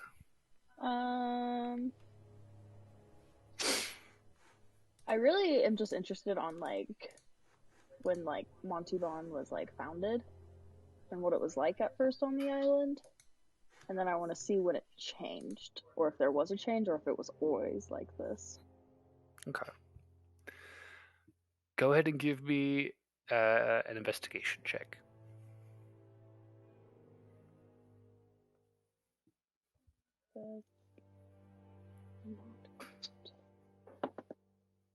Ten. 10.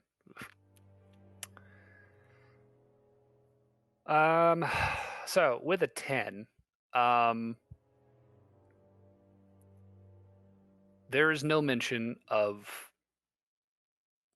when this all started, as you say. But with a 10, you do get the general history of the islands. Probably about 200 years ago was the first real recorded approach to this island. This was as sort of the Emerald Coast area. The Emerald Sea was sort of first being explored and seriously considered for settlement by both the Elves of Inigard, the Dragonborn of Dazaxa, and Catherzilt further north. Kind of right as a lot of those interests were converging on this region. And just before kind of the smattering of conflicts that gave rise to the Eastern Alliance kicked up, during this period, Montibon was scouted by a handful of interested parties, all of whom left very quickly, clearly put off by what they found on the island. You know that Mooring was founded after the Eastern Alliance formed, about 150 years ago.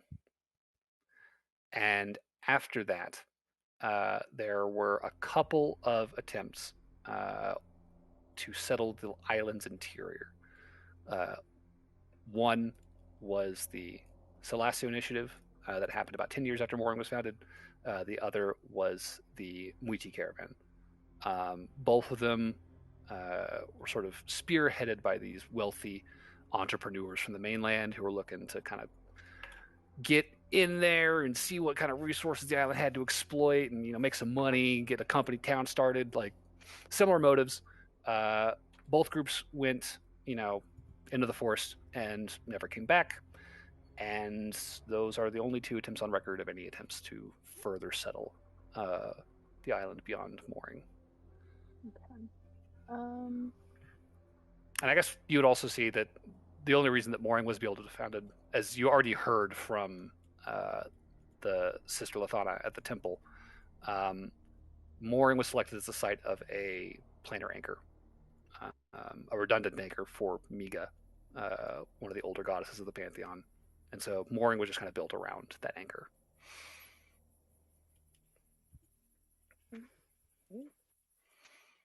Is there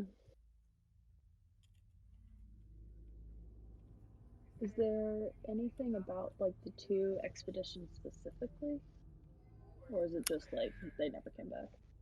With 10, there's not much more detail that you find in these sections talking about them.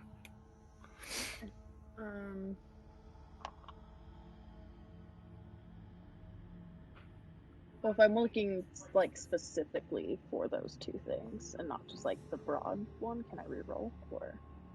Yeah, sure. Yeah. Okay. I'll say this is kind of researching over the course of an hour, 2 hours. Yeah, this is going to take the bulk of your morning. The more you research. Not 20. Oh shit. Okay. So looking specifically into these expeditions, this book that you pulled doesn't have what you need. So you get up and you start kind of poking around on the shelf, and kind of flipping through the indexes of a few books, you find these names coming up in the index of a history of Freeport. Salasa Muti are the surnames of a couple of prominent families on the Emerald Coast. According to this book, they are both headquartered now on the island of Ture, but early on in Freeport's kind of early days, the forefathers of the families were kind of major contributors to the construction and growth of Freeport. They've got a lot of interests in natural resources in the area, and there is a chapter dedicated to the Montalban disasters. These very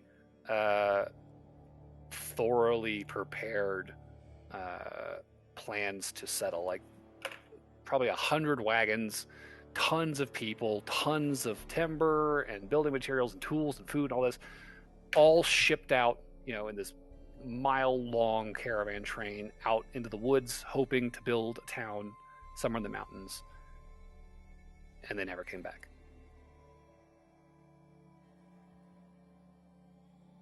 The Salasu family attempted it 10 years after Mooring was founded. They failed. About 50 years later, the Muiti family looked at that and said, "We could do that, idiots." And they met the same failure. And both families now totally ignore that it ever happened. They don't talk about it. But they do. It's very clear from what you're reading here that there's a lot of money and a lot of people that were committed to these projects, and none of it came back. I'll show that to Barnaby, so he can peruse it. Okay. And then can I also, I kind of want to see if there's a book about mooring and, I don't know, maybe what somebody thinks is going on with the island. And, look for maybe, Shadowfell and just, mooring and why it's like this type of thing, maybe. Okay. I'll say give me one more investigation check. I find nothing. Sorry. It's a small library. You're honestly kind of shocked that oh shit, I found this much out of it. Looking this much more into the already very small history section, there's just not enough here to work with. Can I look in the arcane section? About Like, well, no. What? Where would like multiplanar shit be at? I mean, you like walk around this fairly small ground level library, and you do see the old gnomish woman standing on a step ladder up by the top shelf in the religious section, kind of picking through books, looking around. She looks up. She says, "Oh, finding everything all right, dear? I'm sorry. I'm still looking myself. Shadow World. You said you were looking for. Hmm? Yeah, Shadowfell. Sh- If you see something with shadow, take it. Sure. Yes. Well, I haven't found anything yet. I'm sorry. There's a pretty decently sized religious section that she's been poking over. That seems to have been her first impulse. There is like a shelf dedicated to magic. Looks to be like kind of rudimentary, fundamental arcane practice stuff, like my first spell book kind of shit.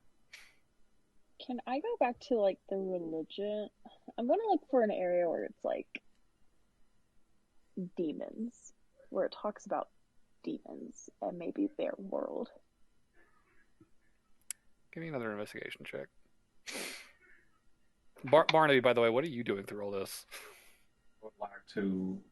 I mean, she handed me a book to look through it as well. I'm going to do that. Okay. And What are you then looking just more about the history as well. See if there's any mention of people having the same realization that they're in a dream, kind of like what I'm going through. at? Interesting. Okay. And also, if I get a moment, I'm going to look for cookbooks. Okay. I rolled a 14. 14. Okay.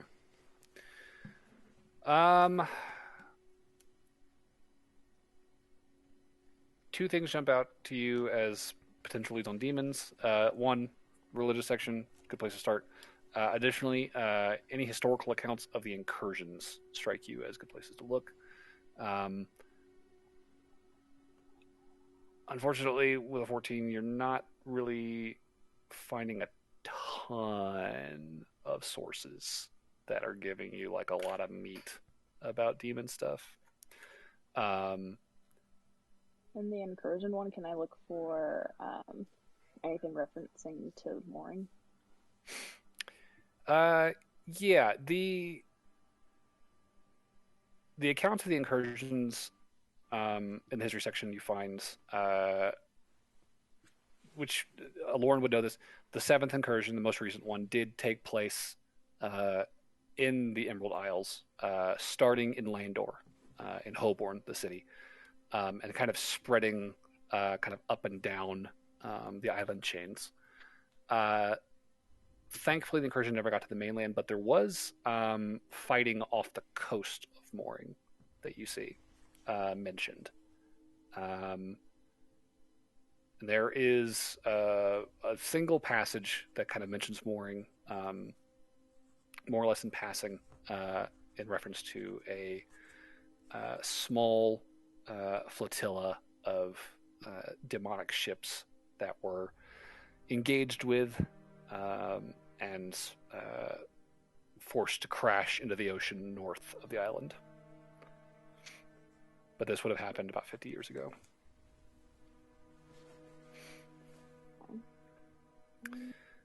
So Barnaby, with that roll, what did you get? A 15. Not too 15. bad. Okay. Not a lot in the book that Lauren handed you, but with a 15, I'll say, kind of paging through the other ones that the librarian pulled, the military logbook from Fort Bounty. There's a couple pages that jump out to you that mention sailors who had been shipwrecked decades and decades ago, but stuck to the coast, made it back to base, and reported similar beliefs to what you are currently feeling. The sense that everything is a dream, nothing around them is real. And these are like kind of medical logs that have been recorded here. According to the medic in charge at the time, those soldiers, most of them at least, eventually kind of came back to their senses, leveled out, got some calm after getting away from the island, getting a redeployment. Follow-up reports mention some lingering nightmares, but for the most part, a return to normalcy, more or less. There is one unfortunate individual who sadly killed himself a couple years after his incident with the island. Oh, poor fella.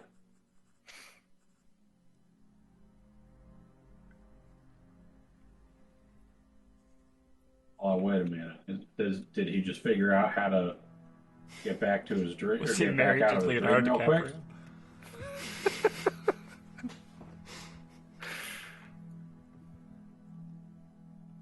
He may be onto something, how to get out of the dream quicker.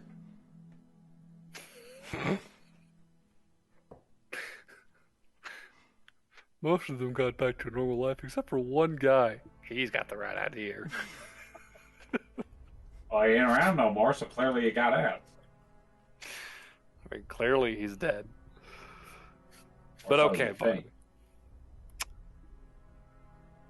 As you consider all this, you do kind of mosey around, and you do find there's a pretty decently sized collection of cookbooks here as well.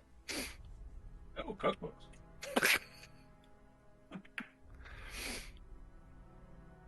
So, anything else you guys want to look at the library? I'll say it's past lunch by this point. You guys have spent the bulk of the morning here. No, I think I'm good. Yeah. Okay. That was a Phoebe. It was. I think we could go back to the temple, ask them questions. And then tomorrow morning. Jesus Christ, what the fuck? Okay. Sorry. So, temple. I was talking to Barnaby. Do you want to go back to the temple, or do you want to go get like rations and stuff? I would like to get some rations myself. Okay. Thinking of just in case you're out of spells or something. Also, water. Yeah, I think. Wait, let me look at my spell list real quick. Because Goodberry would be great if I don't have to have that one.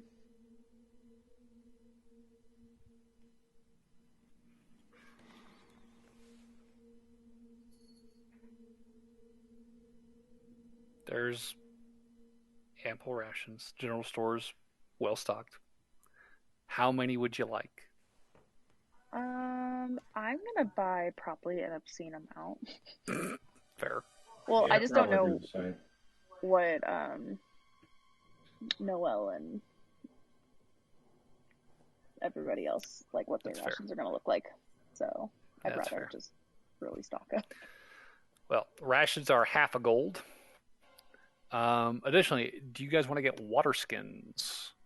Yes. Okay. Can I just fill my glass jars that I emptied of beer and fill them with water? Yeah, that's fair. Does that count? The water skin is going to be 2 silver per Alright. skin. I think I'm gonna buy like 20 rations. Whatever. Just in case. 20 pounds of food coming up. So that's 10 gold. Okay.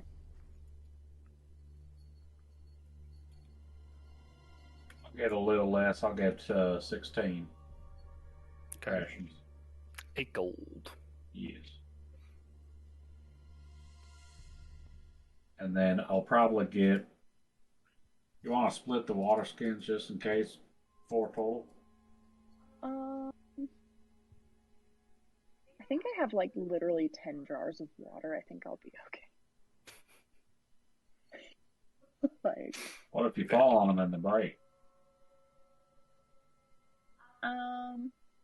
for me, like, I can go like one day without water and then I'll be able to make myself water, so I will be okay. I think it's more important that you have water. All right, 2 water skins then. All right. I'll get 4 silver. Anything else shopping wise?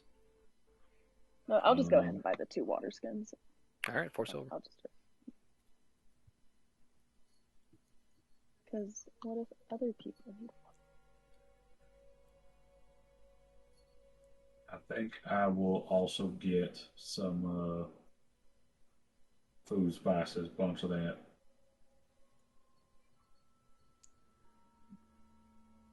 Okay.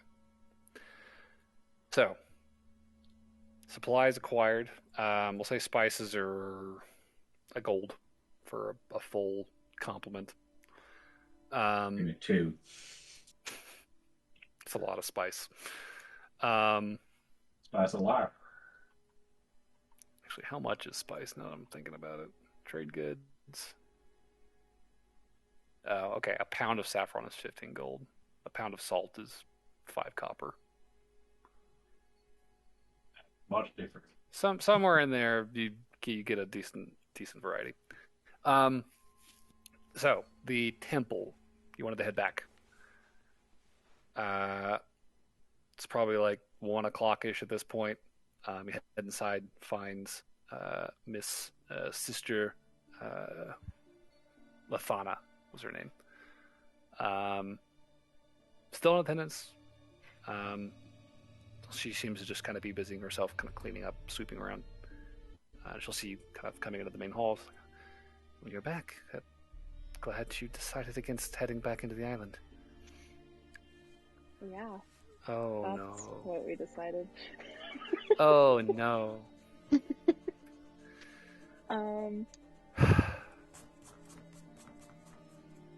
Okay, this is like a totally off topic. What is a clergy? Is that just like the organization, or is it a specific person? The clergy is the priesthood, just all of the employees of a church. What did she tell you to ask them about? The Shadowfell was what she said they would know more about. Okay. They didn't know anything. Okay. I guess I'll just ask if she knows anybody here that knows about the Shadowfell or would know anything.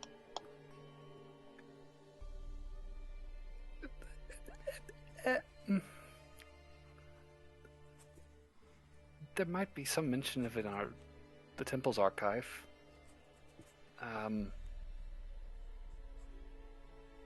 Yeah, we're just trying to get as much information as possible, so we'll be better prepared. Sure. This way. She'll lead you to a different side chamber. In here there is a small, tightly packed library of old books, scrolls, loose documents. It's possible somewhere in here that there's something that might be of service to you, but I off the top of my head, I am not well versed in shadow lore. Well, we appreciate it. Sure. I guess just be careful. Many of them are very delicate. Okay. One more investigation check. Okay. Barnaby, are you helping me? I investigate. I'm gonna call this episode investigation check. Oh, God. Oh, unnatural 20. Give me Shadowfell information now. Shadow lore. Gimme. Oh my goodness. A lot of these books are untitled. You kind of pull them open, find them written in a language you can't read, just scoff, put it back, keep going, checking the scrolls, kind of unfurling them a little bit, seeing these are chronicles of a former cardinal, doctrine from Kalal's early days in the Pantheon. It's just, none of this matters to you.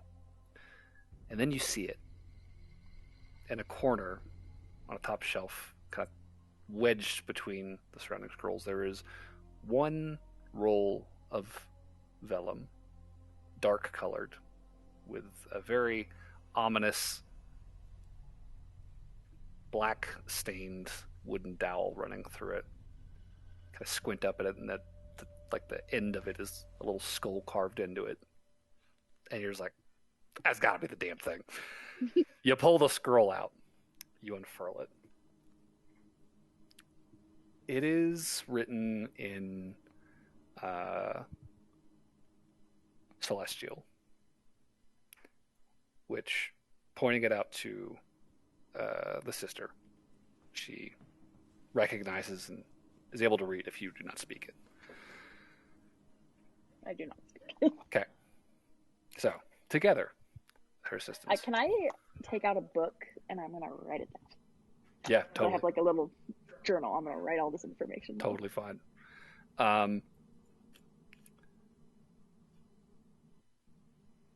This scroll seems to be the account of a clergyman known as...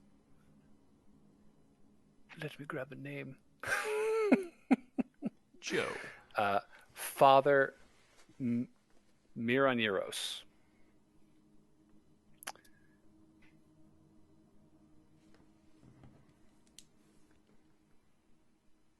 The sister recognizes that name. She says to you, Miraneros was actually the man who oversaw the conjunction of the anchor outside in the square. He helped ensure mooring was actually a viable place to settle and build. Surprising to see his name on something this ominous. Reading on, you see that this seems to be his personal account of his attempts to commune with the dark power of the island.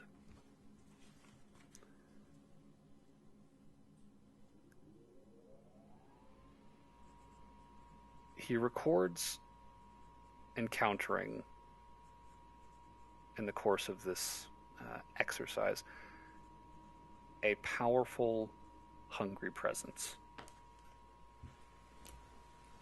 emanating from the island's depths.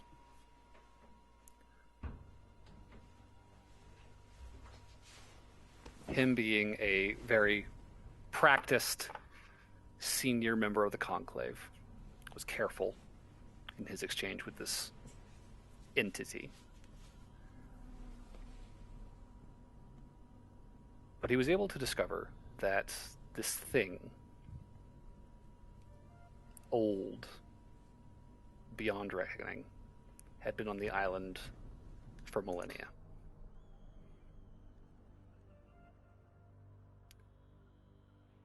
Had been alone for long ages.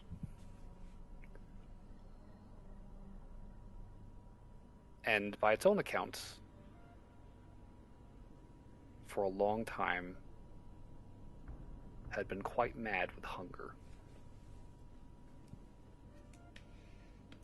Miraneros notes that despite this claim, the entity seemed quite lucid and more curious, though definitely malevolent. And he records that he was able to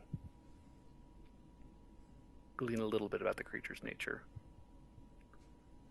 and its origin. This thing, clearly extraplanar,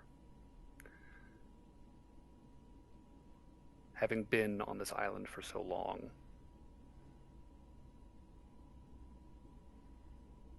had a powerful hold on this place. That the creature's nature, its being, had slowly warped and corroded the island, wearing away at the fabric of the world around it and melding it with a realm of the creature's own making.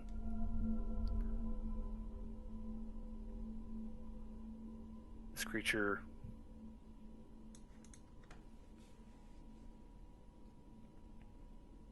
seemed content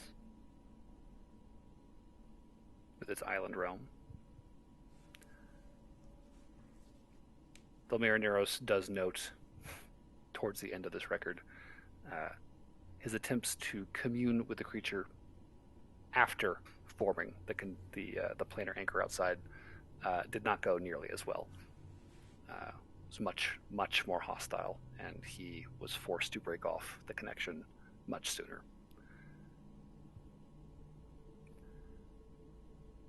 He goes on in his final section here to sort of theorize this thing was likely responsible for the dark nature of Montivon,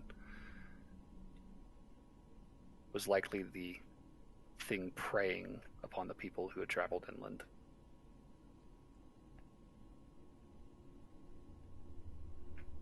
And that unless it could be uprooted and cast down, its hold over the island would likely remain where it was. Though he notes with some relief that the anchor, at the very least, seems to have constrained the creature and at least pushed it off from the small portion of the coast that Mori now occupies.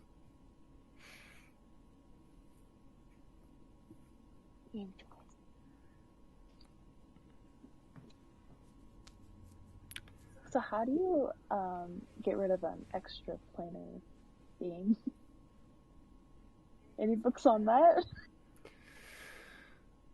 Well, if you're able, you would banish it.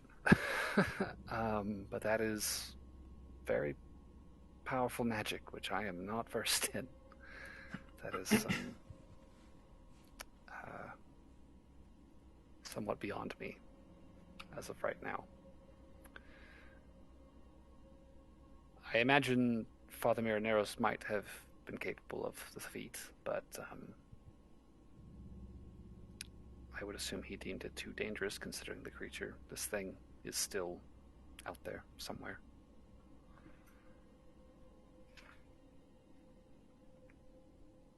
Thank you.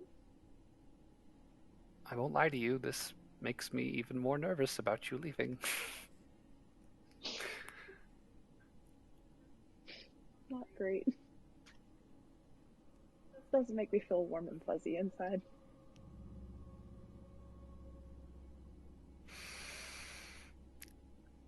You sure? I don't know why I'm asking. I'm sorry. Please don't die. Everyone keeps asking. Or telling us not to, so it's fine.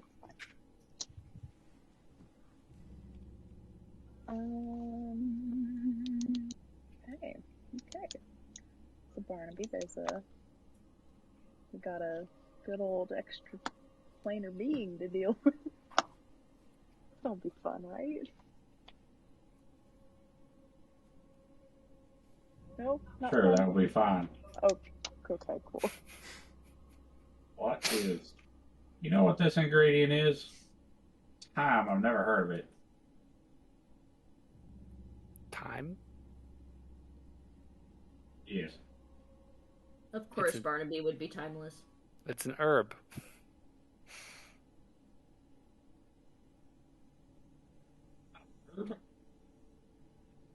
Yes. Well, herb ain't here.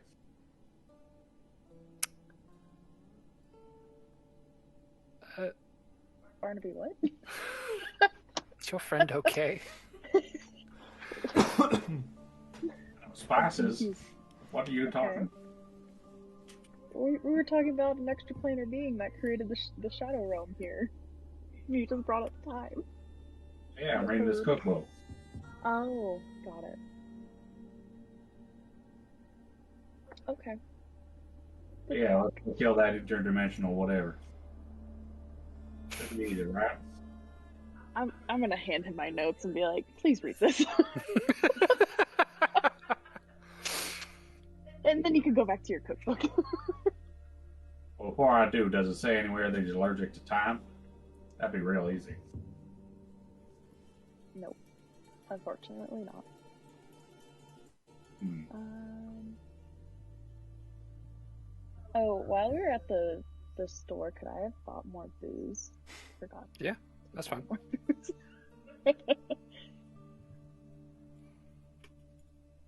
Lauren's gonna need a lot of alcohol for this journey to be semi-okay during it. Can I buy like 5 bottles of whiskey? Is that okay? Yeah, you could buy a lot of booze, sure. Actually, can I get 4 bottles? Let me get 4 bottles. 4 bottles. That'll bring my total up to 5. Okay. Let's see here. I don't need expensive stuff. Just give me the cheap shit. How much is booze? Watch out for that stuff. You could get gut rot with that. Damn it! Where the fuck is the fucking? Give me medium tier. Tools, mounts, vehicles, trade goods, expenses. You just want higher quality. That's all it is. That's fair. This is gonna be a lot. I can already tell. Okay. She doesn't have like a how cheap are you wanting to go on the liquor? Let's go with like not cheap, but like in between cheap and medium tier. Like that. Cheap and medium. Okay. Yeah. So like lower step ends, above but cheap. not the very cheapest. We'll say half a gold per bottle, so 2 gold total. I'm down to 666 in gold. How fitting. Just as I planned.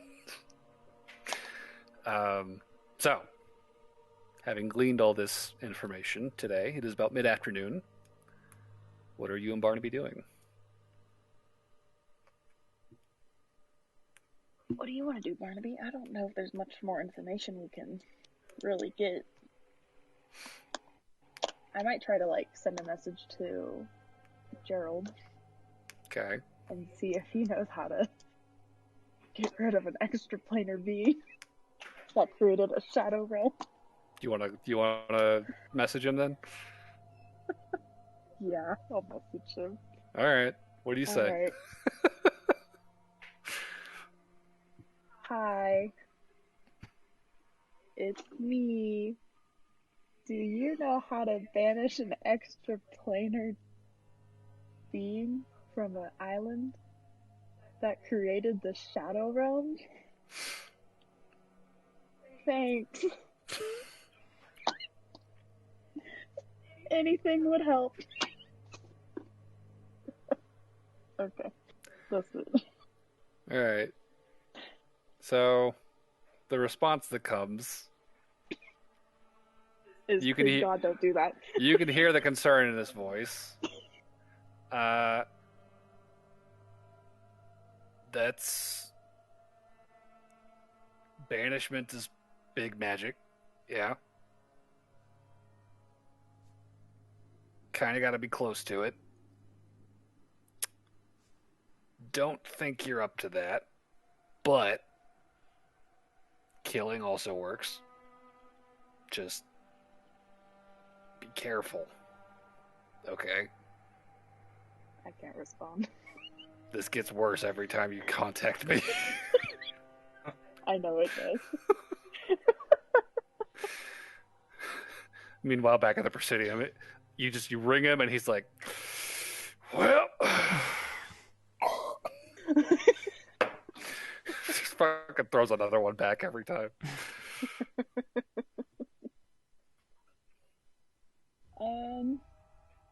Well, maybe we should go talk to the people that said they wanted to join us. Let them know that maybe. Do you want to leave tomorrow morning?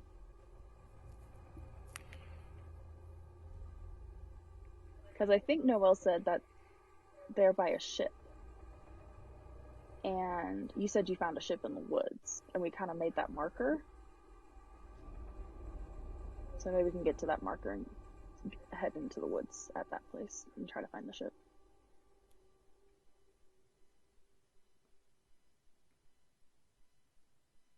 Good talk, Barnaby. Barnaby? What? I didn't hear anything. She's been talking for like 2 minutes. I'm gonna fight your ass, David. No, honestly, I did not hear anything. I was wondering why everybody was quiet. I was saying that I feel like we should go talk to the people that wanted to join us, and then see what time we want to start off tomorrow, and if we wanted just to go to the marker that we had marked for the boat, because Noelle said they were at a metal ship, and you found a ship in the woods. Yeah, no, that sounds good to me. And we can do that. Yeah, I got no objection to that. Okay, then I guess. Yeah, previously I did not hear anything. Okay. No worries. I guess then I'll just head back to the tower to talk to the people. Okay. So it is about half a day. Well, not half a day. A couple hours walk back to the tower. So closer to sunset by the time you return, and you will see that they are still there, keeping watch. Brynbor and Hidki, the Dragonborn and the Orc. And as you approach, Brynbor will kind of light up, stand up, come over to you. He's like, "So, you guys all ready? Preparations are prepared?" Yeah, we got some stuffs. We learned a little bit. Okay, yeah, hit us. So the coasts are the safest spot. So we're gonna go to the coast. We made a marker where we found the ship in the woods, and we're gonna head there because that's when we last heard from them, that they were at a ship. So we're gonna go to the ship. All right, cool. And then we need to be as silent as possible, so we just need to be sneaking like the entire time we're out there. And then I'll kind of briefly tell them about the Shadowfell scroll that we found at the church, at the temple. Brynbor lights up as you dish on this dark and mysterious scroll. Hidki just kind of listens stoically, and by the time you finish your story, they're like, "Okay, that's pretty official sounding. That's big. Are we up for that?" And he kind of looks over to Hidki, and Hidki just kind of like raises an eyebrow, like nothing's changed. I mean, if We're ready to go in the morning. Once we find our friends, we'll be good. I'm pretty sure. Like, that's another 3 people. This to is help out. Most certainly the most that anyone in Fool's End has ever heard about this thing. I think we've got as good a chance as anyone. I will say, I think you probably already know this, but like, don't run away from us. If you hear things, please. Because we had to tell everybody else to not run away into the forest. But I just want to make sure we're on the same page. Do not run away. Just stay as a group, even if it's terrifying. I don't run. Okay, cool. I definitely do, but I will stay closer, yes. Yeah, just, I don't know, grab a leg or something. Koala. Whatever you gotta do, man. Yeah, I'll hang back with Gunner here. He's got the right idea. Usually up close. With a gun? Yep.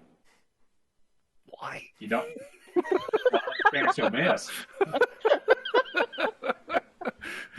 So, as you guys sort of commiserate over battle plans, cutting back to the trio in the ship. Oh wait, real quick before we do that, who do you want to divvy up the sending stones to, Barnaby? I think one of us should have one. Yeah, and I'm kind of thinking we should give one of them to the other pair.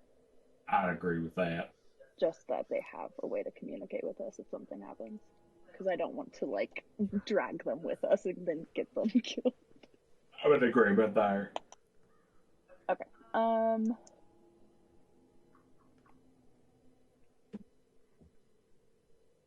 Do you want? You can have the sending stone, All right. or I can have this. Okay, so Barn will take a sending stone, and then we'll offer the other sending stone to one of them, whoever wants it. Brember will take it, sure. Yeah. Just in case something happens. Hopefully we can at minimum split up into pairs if something bad happens.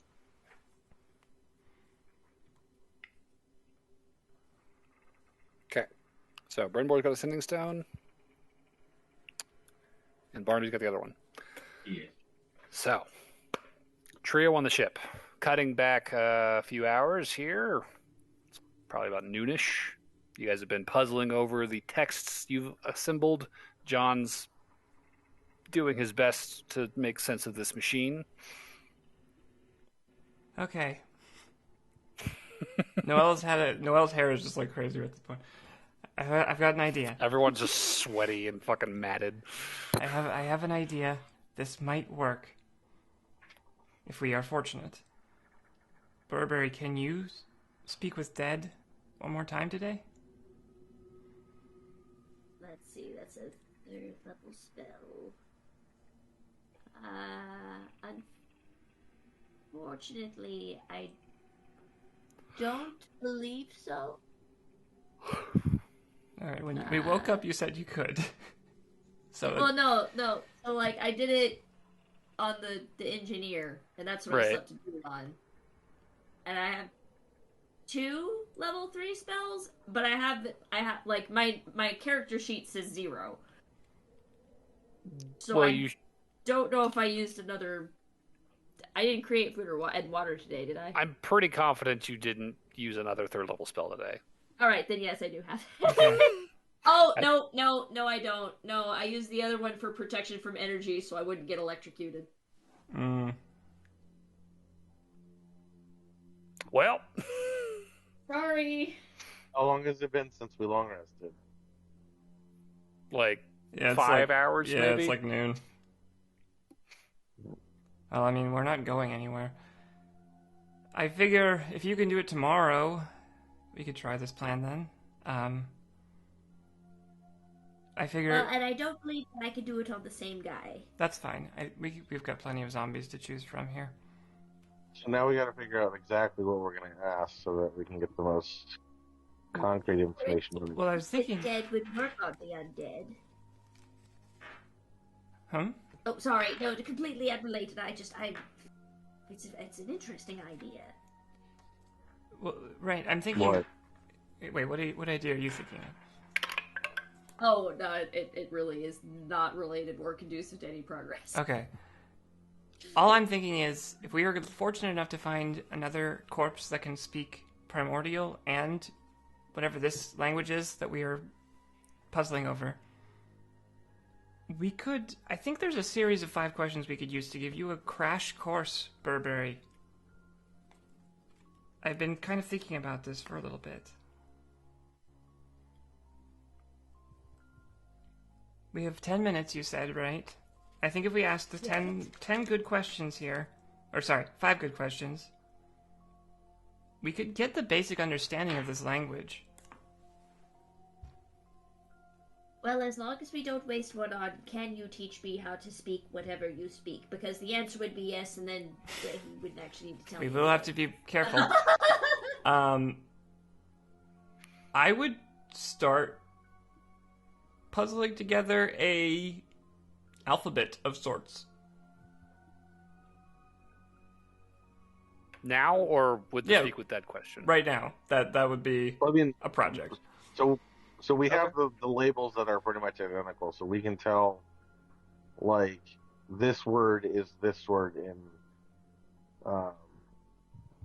Abyssal, right? Well, we don't know what language it is, but yeah. You could. Well, no, I mean, you could piece together the.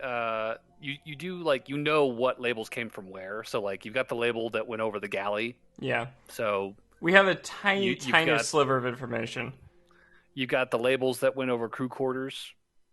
You You could probably actually piece together that the crew quarters panels also have numbers on them, since they have like a separate little segment underneath the.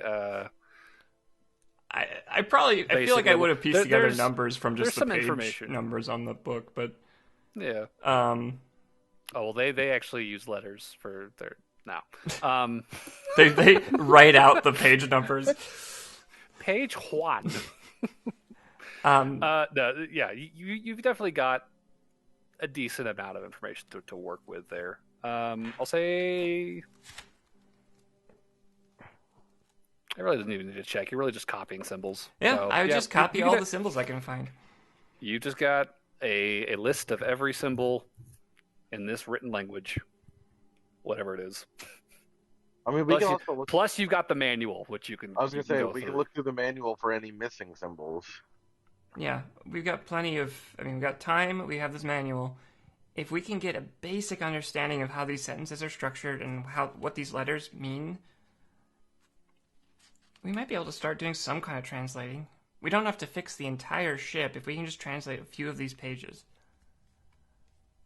If we can even get just a basic, like, one-to-one translation on paper, we can reference it to translate the book.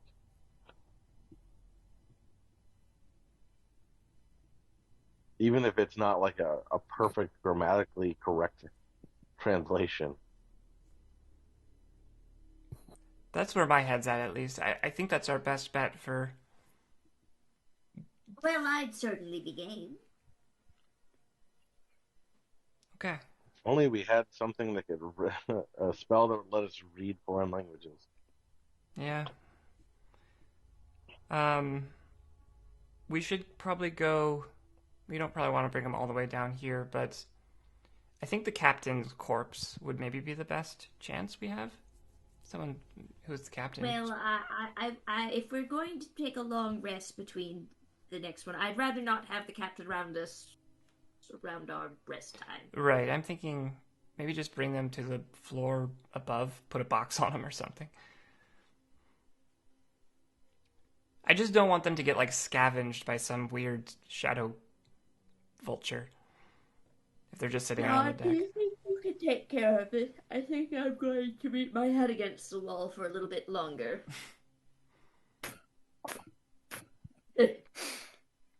Basically, I'll keep working on the thing that I was attempting to mend earlier. And if I get shocked, so be it. I'm just gonna go until basically I'm at like 10 hit points. Okay, give me a check.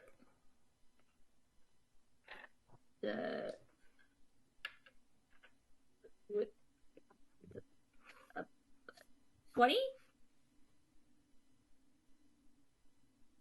A 20, you say? Yeah.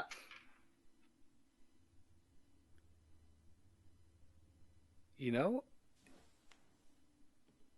taking a step away for a second, puzzling over something else, getting some space. I think it may have helped you. Because you come back to the machine with somewhat fresher eyes, and there's a series of smaller metal components kind of tucked away a little deeper inside this machine around the right side that you hadn't noticed before. And as you start inspecting them, mending as needed, suddenly there's movement. Regular, unimpeded movement along this section of the engine. You see tiny mechanical arms beginning to churn rhythmically, pistons beginning to slowly kind of work their way along their axis.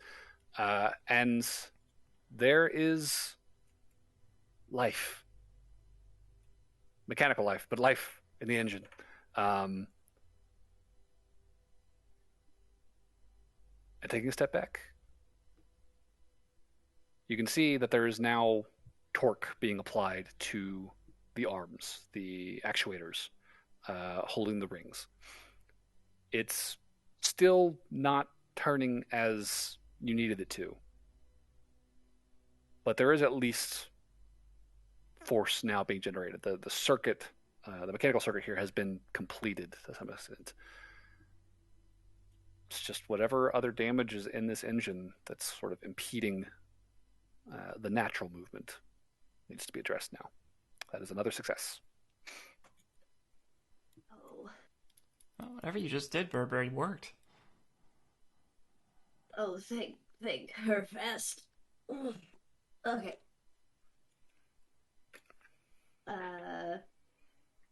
Oh.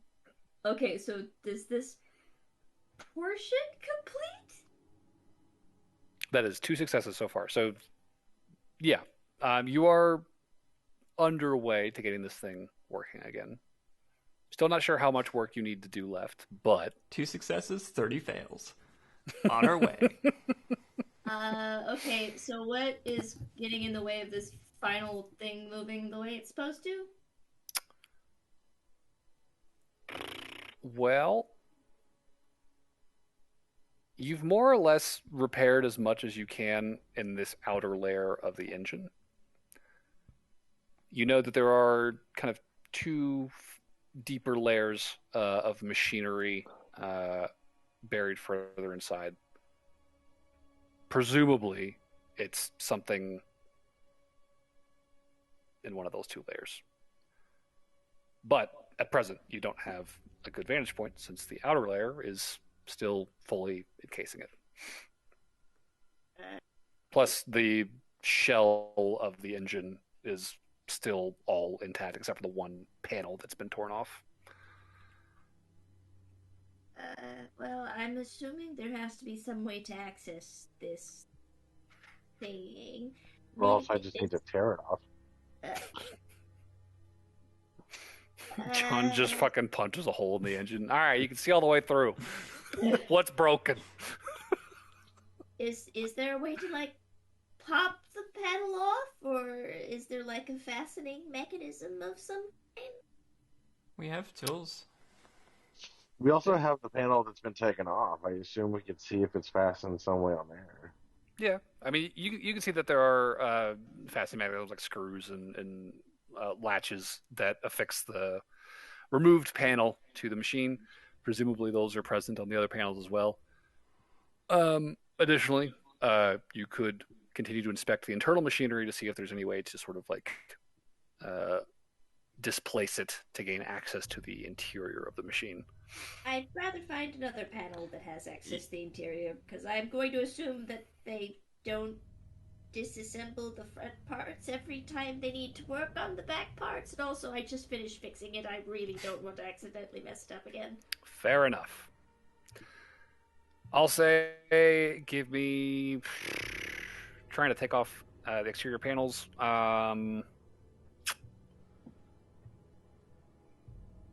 Either a sleight of hand check if you want to be gentle with them and try not.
Lag occasionally kind of like dripping off of it onto the ground around you.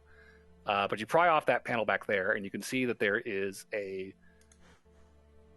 very intentionally sizable gap in the machinery of that outermost layer, giving you access to that inner layer, the second layer, according to the diagram. guessing Hippo Man had an assistant. We'll count that as a success. Yeah.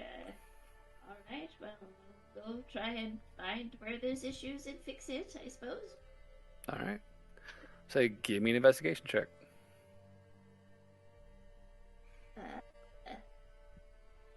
14?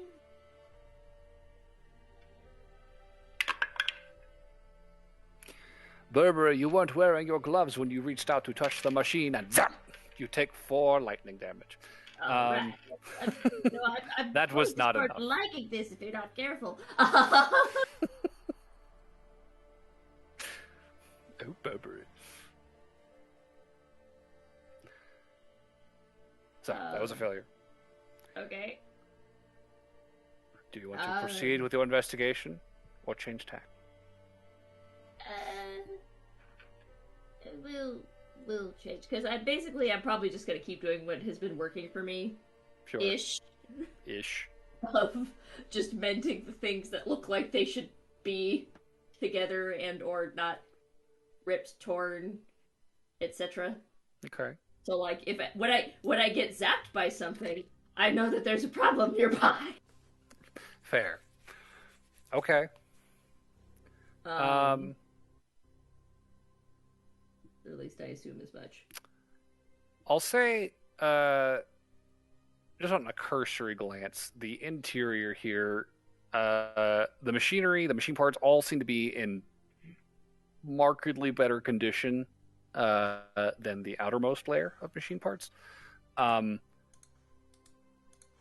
More than anything, it looks like a lot of this stuff has been kind of jostled loose and disassembled by the force of the impact. So you just kind of got a lot of bits and pieces just kind of like hanging, swinging, kind of like cluttered around in the well of the engine. Phoebe. It's not necessarily like damaged components. It's disassembled components that you're dealing with in here. Okay, so you know those games that you played when you were a wee hatchling that like you stick the cylindrical piece in the circular hole, the square piece in the square hole. It's like one of those, but it's a 1,000-piece puzzle. Yes, like, well, because I'm thinking of it from a perspective of somebody who's never worked on a machine before, and I'm just like, But when I'm working on my computer, you know, like, the things that go in specific spots are usually shaped to fit in those specific spots, like... Yep. So I'm wondering if there's something similar here for my poor baby boy who does not know. Poor machine illiterate Burberry. Potentially, I'll say.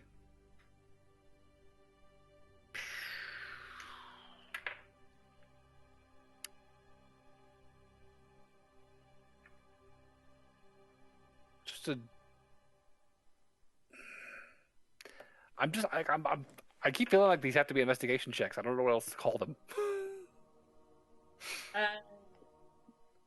We're puzzling. Can I use a sleight of hand check? Can we perceive things? Or Is that allowed anymore? We're trying to do things and not get shocked? Our perception checks are too high anymore. I got like a +9 to mine. I'm not allowed to perceive anything anymore. I don't even make you roll for them at this point. It's just like, yeah, you see shit.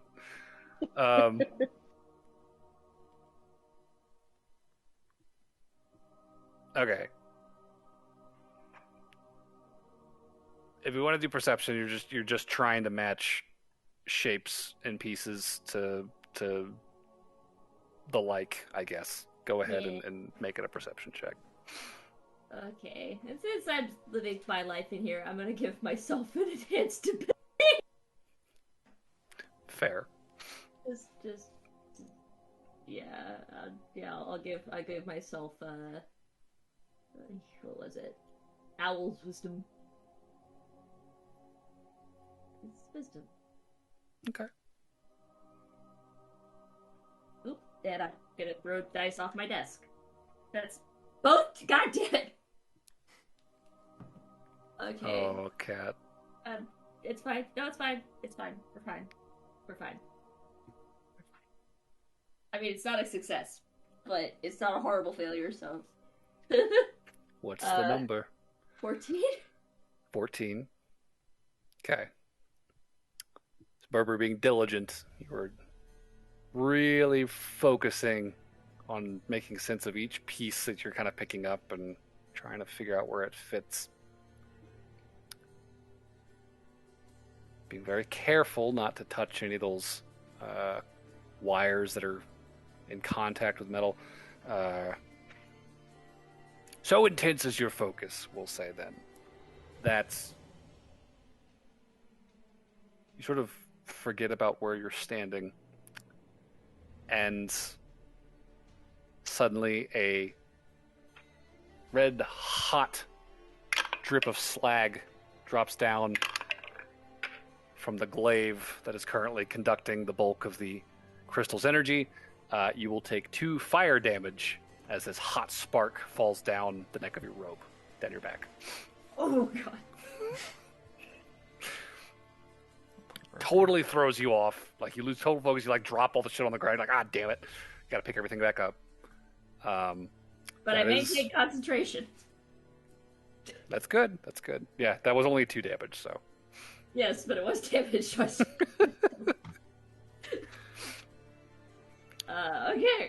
Do it again. Again, we're just beating our head against the wall. It's fine. Good. It's fine. Brute force it. Is this a bardic inspiration, a bowl roll or no?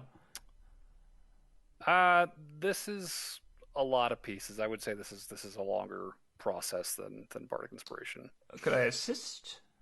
Oh, you already have advantage. Yeah. You could assist if you wanted, but yeah.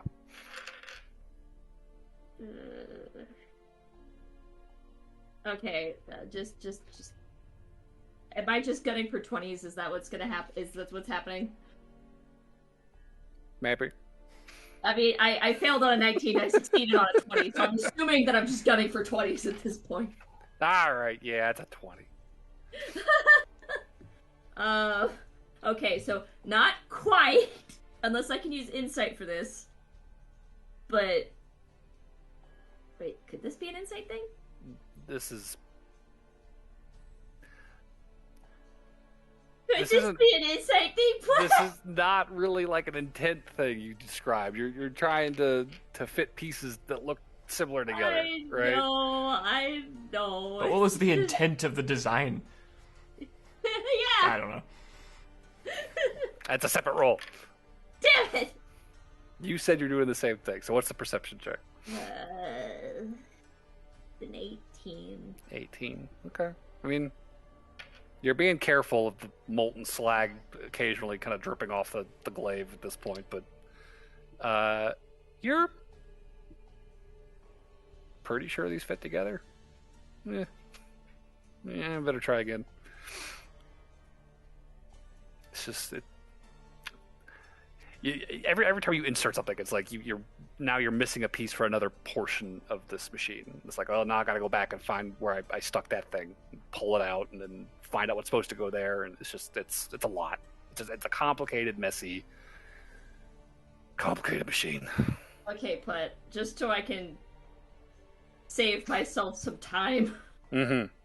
I just kept going, and I attempted 5 times and failed. Okay. And on the How many of those were failed by more than 5? 1, 2. Okay. 2. So you shock yourself on another exposed wire for 4 damage, and another spark of molten metal drips on your tail for 4 fire damage. So 8 damage total. Okay. And then the last on the 6th one we got a 22. Okay. It takes you a long fucking time. Hours of work, but I cast Healing Word on you, by the way. I got nothing else to do. that's fair. You regain 6 hit points, Burberry. Oh, thank you! Because, yeah, You have some lava on your arm there. No. Yeah, so Just randomly Burberry. casting mending on myself to keep my clothes in one piece and not on fire. Yeah. You sit with this machine for hours just puzzling and puzzling and puzzling. And like everyone's getting hungry and tired and irritable. You've been sitting around, you've been writing, taking notes, just racking your brain all day. It's been a slog, but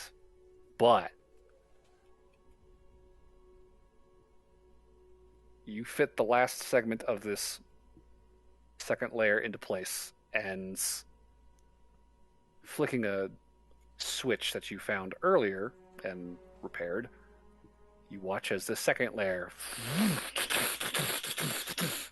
whirs to life, slowly beginning to churn in the same fashion as the exterior layer.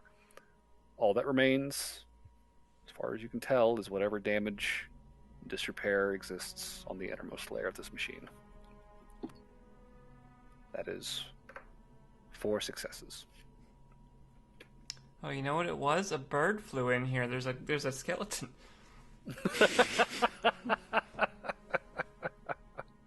I wish. You pull it out, it's still shrieking. Oh, It's God. tiny, haunted bird zombie. I throw it at the lightning. But the whole machine breaks. Also, The whole thing explodes again. by the way, Burberry, I had a stupid idea while you were fiddling with that thing. Oh, do tell. I love stupid You know, ideas. the last time we encountered a glowing crystal, you cast message and talked to it. Could we try that again? Maybe there's another person inside this one. Well, I'm 100% game. Let's do it. Maybe everything is Okay. powered by trapped I gods. do it. What if you have mechanical communication so you can communicate with machines? Speak with machine should be an artificer spell. It should. Be weird. Or speak with construct. Right. We're casting message on this crystal. Because why not? They have nothing. Cool, what do you say? Hello, is anybody home? You listen intently over the sound of intense electrical energy arcing against the glaive. You don't hear any reply. It likes polka dots and jazz music. I had a feeling. Oh no, wait, sorry, that's my bad. Electronica.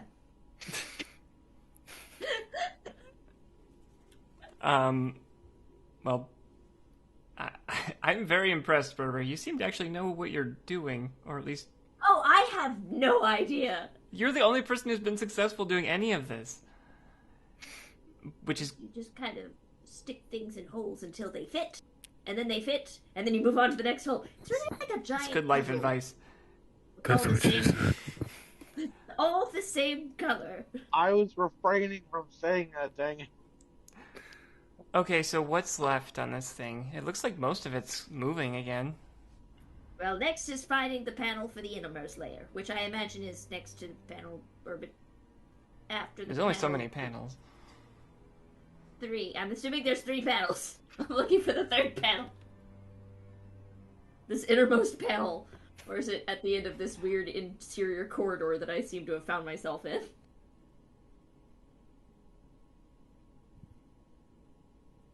Dia. Oh, me, yes. Okay. The conversation just stopped. The world does not persist unless you speak.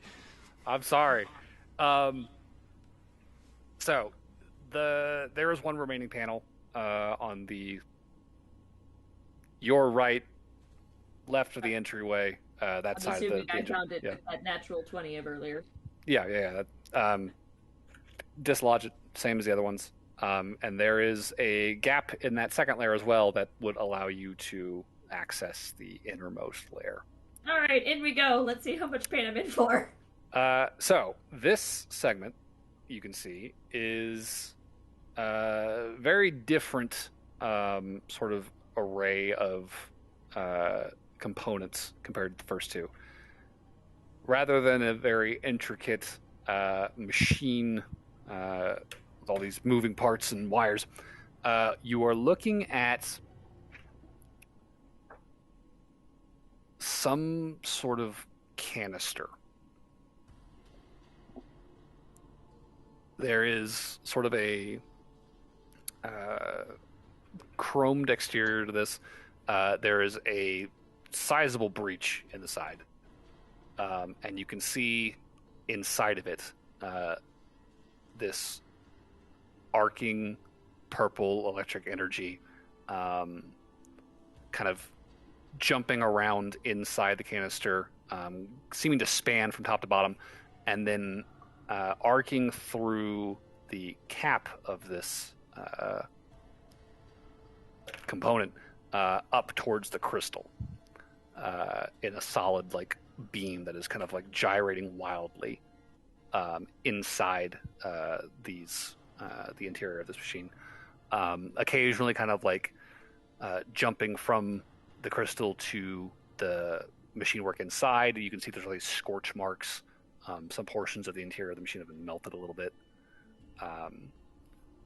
This segment seems to be in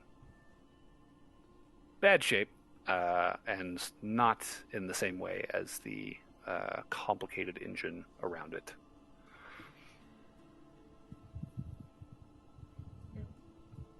Suppose I could just keep mending stuff? Do you think it's just that hole in the side that needs to be fixed? It seems... Well, I don't know. I feel like it should be more complicated than just fix the giant gaping hole. We could start with fix the gaping Thing hole. in me tells me.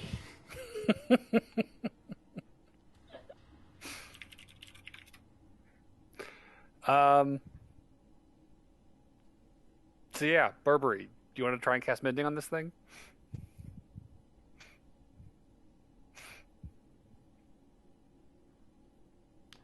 How big is this canister? Gloves on before I touch anything. It's probably like 2.5, 3 feet tall. How big is the hole? It's like a pretty big, like outwardly blown, probably like a foot tall, like this, like something like the something inside the container exploded out. Right. Okay, can I roll, like, Arcana to see if this was, like, a fuel supply of some kind? Like, are we gonna get to the end of all this and just find out that the ship is out of gas? I think the crystal is the gas, but that's a good question. I would say if you want to try and make sense of what you're looking at, Arcana check would be a good place to start.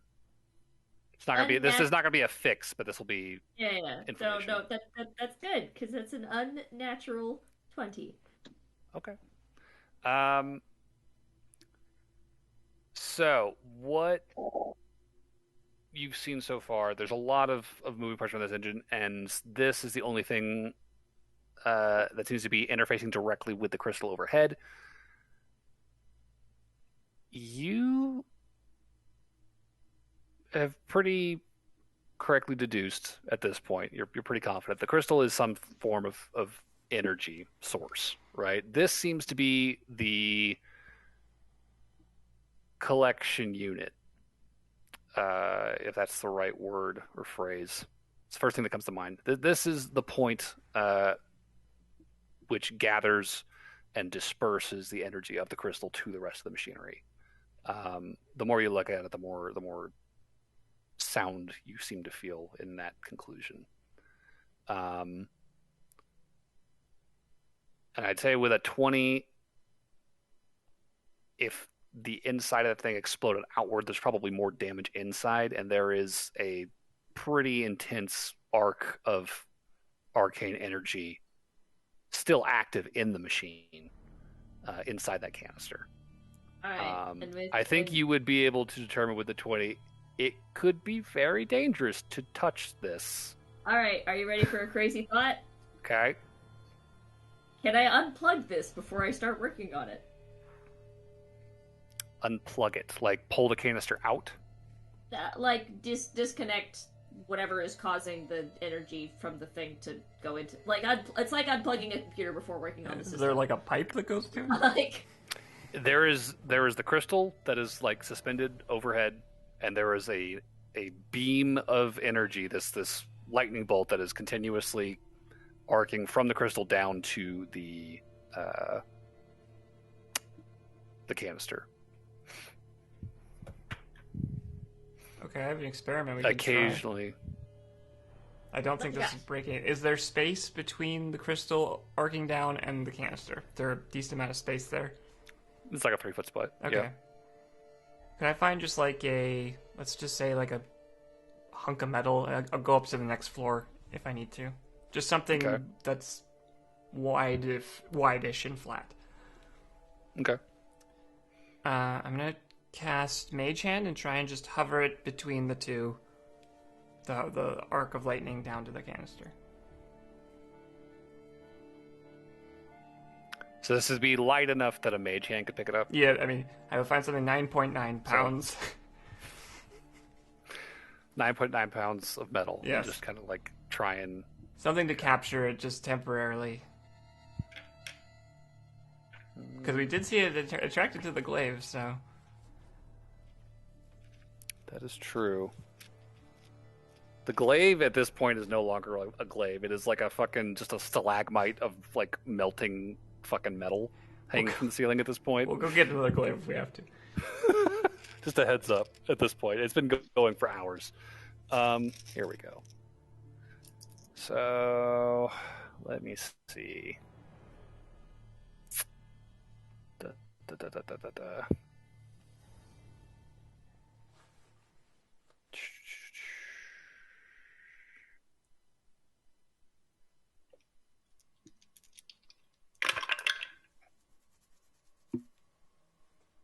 Okay. So you hold this as heavy as you can, but still fairly lightweight chunk of metal out towards the arc of energy, and there is a split second where the beam jumps to the metal. The metal flashes white hot and is almost instantly vaporized. Okay, don't get near this. Jeez.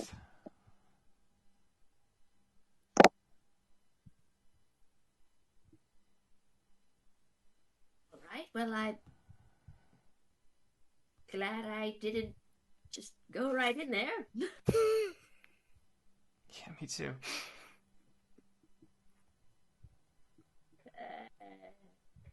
I can't hold much more than than that chunk of metal with my mage hand.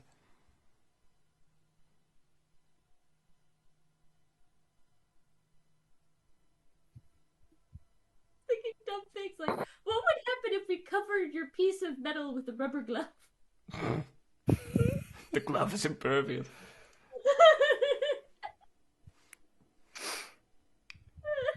Two rubber gloves! We could, if nothing else, we could instantly reheat our food, so that's, a positive. Jesus.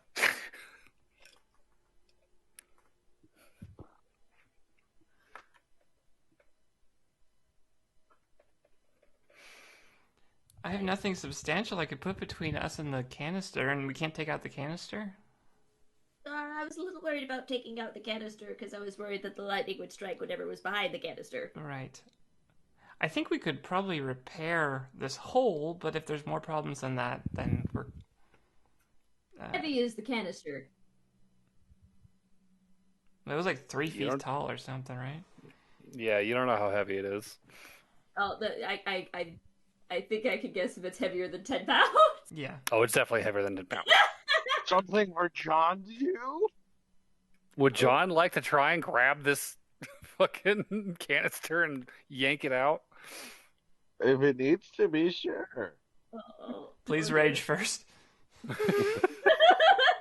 Fine, John will rage first. Also, here's some bardic inspiration. All right, John, go ahead and give me Just like unscrew. an athletics check, I guess. Okay. Athletics, that's a +7. And you get a D8. Oh, And I also advantage get a because you're D8. raging. Oh, dear God. You gave me too much here. So that... What is, So I have a +7 to athletics, right? Yep. And I got a +5 on the D8. It's a 12. So it's 12 plus 19. So that would be a 31. 31. Okay. So, the good news, John, you definitely take hold of this component and yank, and it comes loose. I will, however, need you to make a dexterity saving throw. Oh, okay. Saving the dexterity +2. You're so excited with those That's a dice. 17. I am going to be ready for healing word. Did you hear me? What was it? 17. 17? Yeah, 15 Okay. +2. Fair enough. Oh, Jesus. I just heard a lot of dice drop. So, John, you are going to take 28 lightning damage, halved down to 14 for your success. Oh my god. I Um, thought that was full. grabbing hold of this thing while the beam is still like arcing through it, you do feel this electrical surge through your arms as you yank it free. As soon as it's disconnected from the machine, the current stops. It fucking burns, but you didn't linger, which was good. But there is now nothing drawing the beam down anymore. So you see the beam that was beneath the crystal completely disappear, and you watch as the beam arcing between the crystal and the molten glaive sort of double in strength. And you watch that glaive very quickly growing very hot. All right, let's quick fix this. Going from red to yellow. Let's work fast. Let us work fast. Did I do good? Very You good, did John. very good. Here's a healing word. His hair is just fucking shooting out in every direction. I imagine he looks a lot like Daffy Duck right now. John, you regain 8 hit points as well. And Okay, Burberry thank will you. immediately start looking at the inside of this thing. Okay. So, looking inside, this. All right, you know what? Just another investigation check before I fucking launch into a whole thing.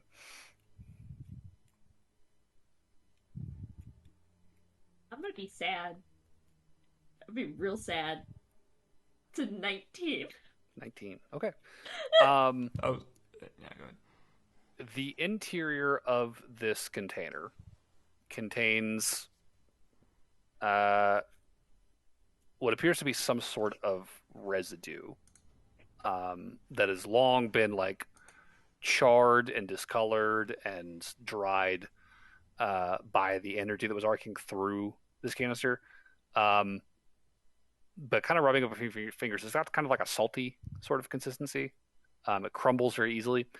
And kind of glancing back into the bottom of the central chamber of the engine where this thing was sitting, there does seem to be almost like a stained sort of liquid discoloration around like the base of the canister where it had been sitting in the engine. There used to be something in here, some kind of liquid. You're not sure what, but it does seem to have been more than just a basic breach. There was something this was containing as well. Was it like water? Judging by this strange, discolored, granular residue, probably not just water. Was it molasses? Doesn't smell like molasses either. It's got a very kind of acidic. We've done a whole smell sweep to of it. this ship. We haven't found any gas canisters, huh? Oh, it's filled with lemon juice. I should have known. Maybe it's powered by zombie corpses. That'd be really convenient. We got plenty of those. You do know up above there is the cargo hold where all of those various crates of foodstuffs and spilled gunpowder are currently strewn about. You guys didn't dig through that necessarily. There could be more up there. You did do a pretty thorough once over of the first deck where the galley and the crew quarters were, Okay. however. So that one you're pretty confident is clear. I'll head upstairs to the next one up. I'm gonna go try and find any kind of liquid canisters. Also, I'm probably gonna bring a couple more glaives down so John can maybe throw them up at the ceiling if we need to. Sure. So heading upstairs, I'll say go ahead and give me an investigation check. It's my first natural 20. Oh shit!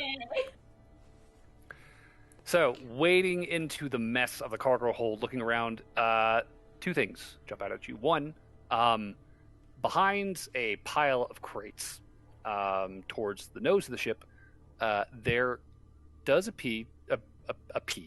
does appear to be. I knew it was pee.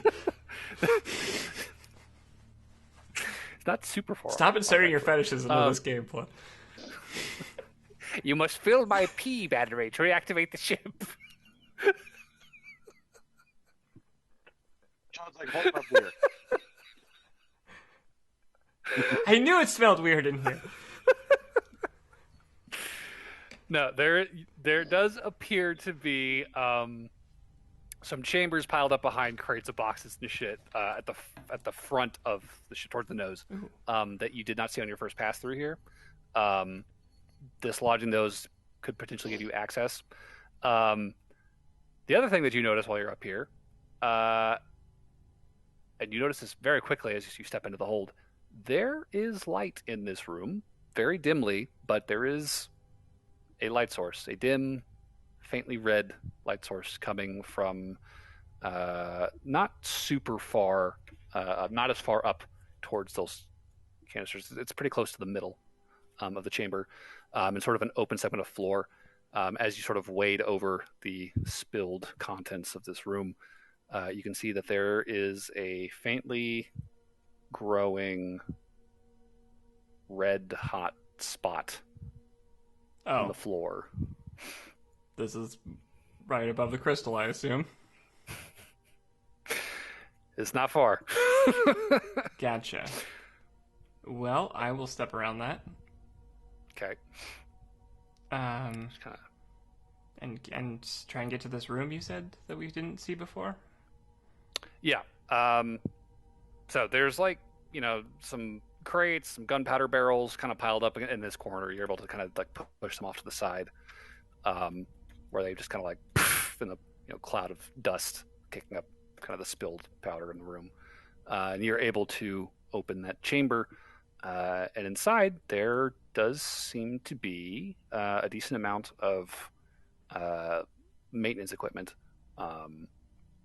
strange hand implements, tools, as well as two of those canisters sitting on the floor, strapped to the wall. Like the whole canister, like the 3-foot canister. Yeah, like a full 3-foot canister. Looks to be intact. Very dusty, but John? sitting Again? I found him. Oh. I'm sorry. I thought you needed me to pull another one out. Okay. Sort of. Well. John passed his hair down. It's like, okay, where are they at? I'll point him Okay. to the canisters here. Okay, so John, coming up the stairs into the cargo hold, you two see this glowing red light in the floor where the heat of the molten glaive and the energy of the crystal is Fix that in beginning a to second. meld through the floor to the next deck. Where all of Wait, the is there anything gunpowder right on the above that? no, that area of the floor is currently clear, but this is also the cargo hold where all of the food stuff. We'll wipe the gunpowder out of that area. Yeah, we'll just kind of sweep it away for now. Hopefully, it doesn't get too much bigger. And yeah, making your way over to that storage closet, there is 2 canisters sitting on the floor. Okay. Just as well said. Grab one of those. I'm gonna take these glaives, and we're gonna John, get just this grab- fixed. John just grabbed both of them. Wait, all right, whatever. Okay, whatever. Just in case. Just in So case. one under each arm, heavy, clearly sloshing with a viscous liquid inside. I guess keeping them away from the gunpowder is probably not the worst idea. Not a terrible plan. And making your way back down to the engine room. Yeah, you guys have 2 of these big canisters. Okay, first I'm thing. gonna leave one of the canisters somewhere where it's like shielded by some stuff, Mhm. just in case some lightning arcs anywhere. You could probably just leave them in the engineering room. Yeah, that's fair. There's a door between here and there. Okay, I'll first leave it in the thing. engineering room. First thing, you should probably redirect that lightning to a different glaive, of which I brought 3. Okay. Where you want it? Maybe like 6 or 7 feet from that one you threw before. Like down, sideways, which way? I'd say, I guess the most logical thing would be to get it as Or close to the just crystal put as a little possible, so mark. it, path of least resistance. Just put a little X mark To wherever avoid you want. anything that looks wiry. Fair. All right. Also, I'll give you bardic inspiration again for this. Whatever. Just put like an X mark wherever you want. I'll throw it there. Okay. I'll use mage hand to point an area. Okay. Go ahead and give me another attack roll, John. You have a D8. Ooh, nice. Is that on the? Is that for the damage or the attack? Attack roll. Just attack roll. Oh, okay. And what do I get as a bonus for the glaives? Was it my +7 from normal? Yeah. Yeah. Oh damn.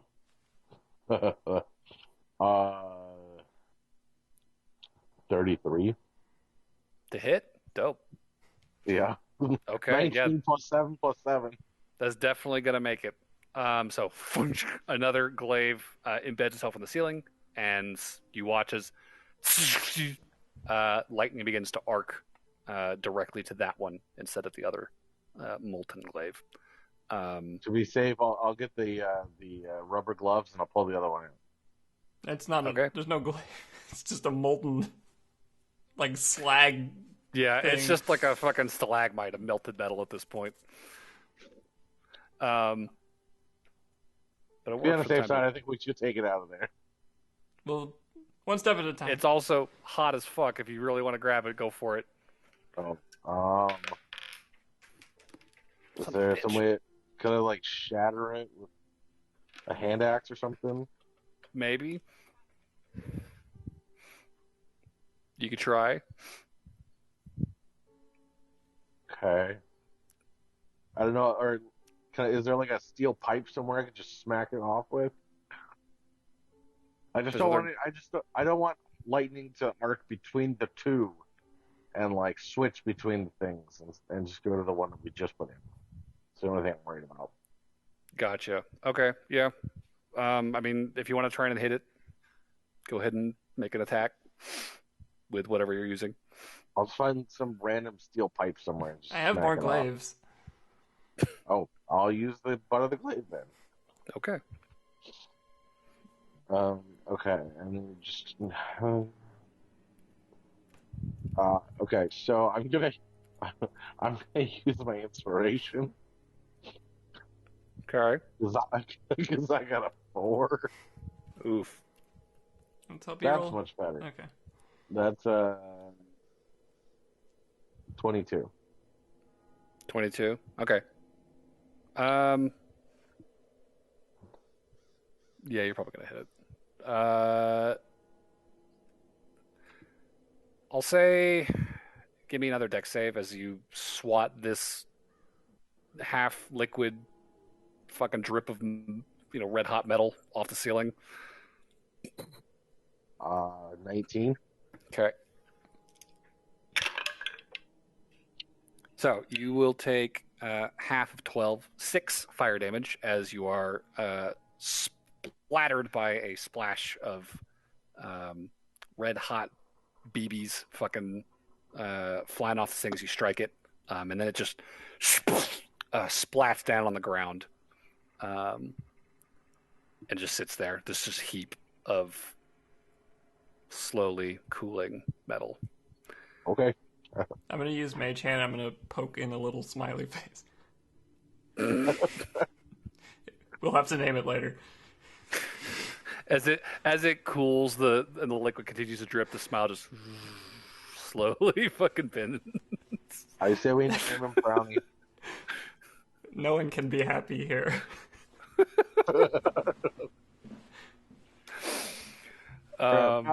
Brownie was happy until he realized he was born in hell, and then I'm not so happy. Apparently. Can we safely put the thing in the place now? You can try. That's what she said. Go for it. Accurate. That is indeed what I said.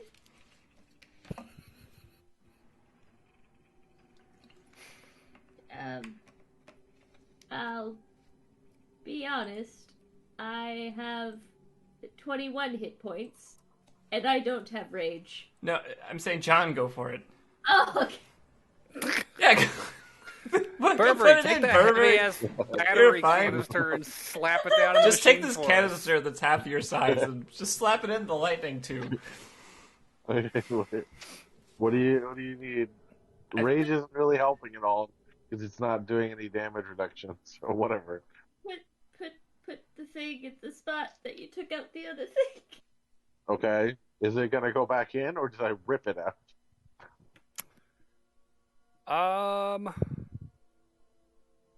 You rolled very high for what it's worth. You did roll really high. I'll say, looking at it, it looks like the canisters probably screw in. But considering you've ripped this thing so fucking hard, you kind of like glance into the housing and it's just completely fucking stripped. You just see scrape marks like all up the bottom segment of that housing. It's probably just going to slide in. It probably won't be super secure, but it'll be in place and function. Is there any way to I don't know. Do we see any foam or anything? We can shove some foam in there and put the screws in. Foam is gonna melt. I don't know. If we really need to secure it, secure. If we really need to secure it, we have a pretty easy way to make molten metal. That's true. So we can solder it. Yeah, we'll figure it out, but we have to get it in there first. Okay. John will shove it in there. All right. What do I need to roll? Athletics check. Okay. Natural 20 plus 7. Excellent. Give me a dexterity saving throw, please. Again. You're reaching your hand into the I hate vicinity of this an part. arcing magic crystal. What? 12. 12? Yeah. Cool. I will heal you. So that is 10, John's like, I hate 20, this part. 31 lightning damage as John slams this thing down and immediately the crystal momentarily bolts directly into John and he is thrown bodily against the wall of the ship. Hits the ground, his body shaking and convulsing. You said 30 damage? 31. 31? Okay. Yes. Hey, I think I have less health than Burberry now. I will cast Healing Word. You gain 6 hit points. As Now I you have do, 4. you watch as the machinery, which had been sort of slowly churning in response to your repairs. Now, with this canister in place, the whole machine suddenly begins to ramp up in speed, whirring to life. The two outermost shells begin to slowly rotate around that inner canister.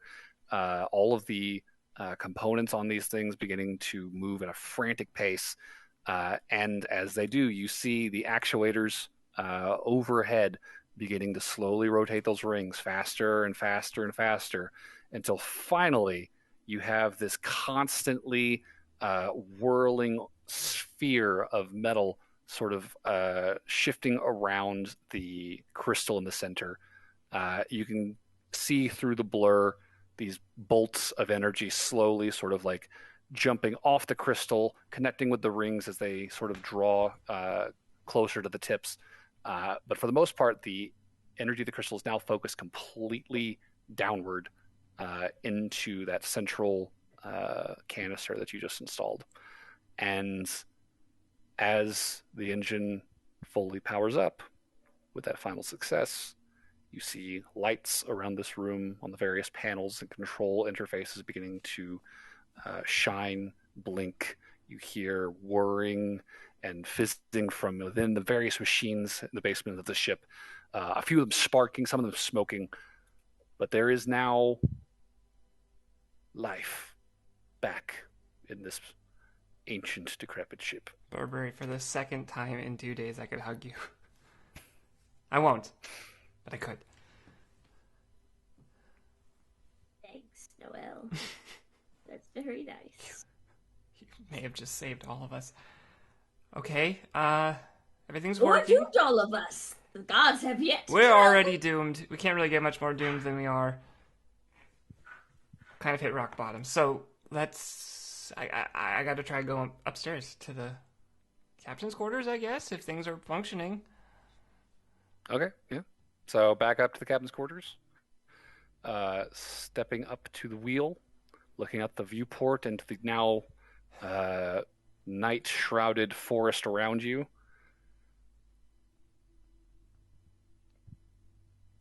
I'll sit down and I'll try to grab the wheel again.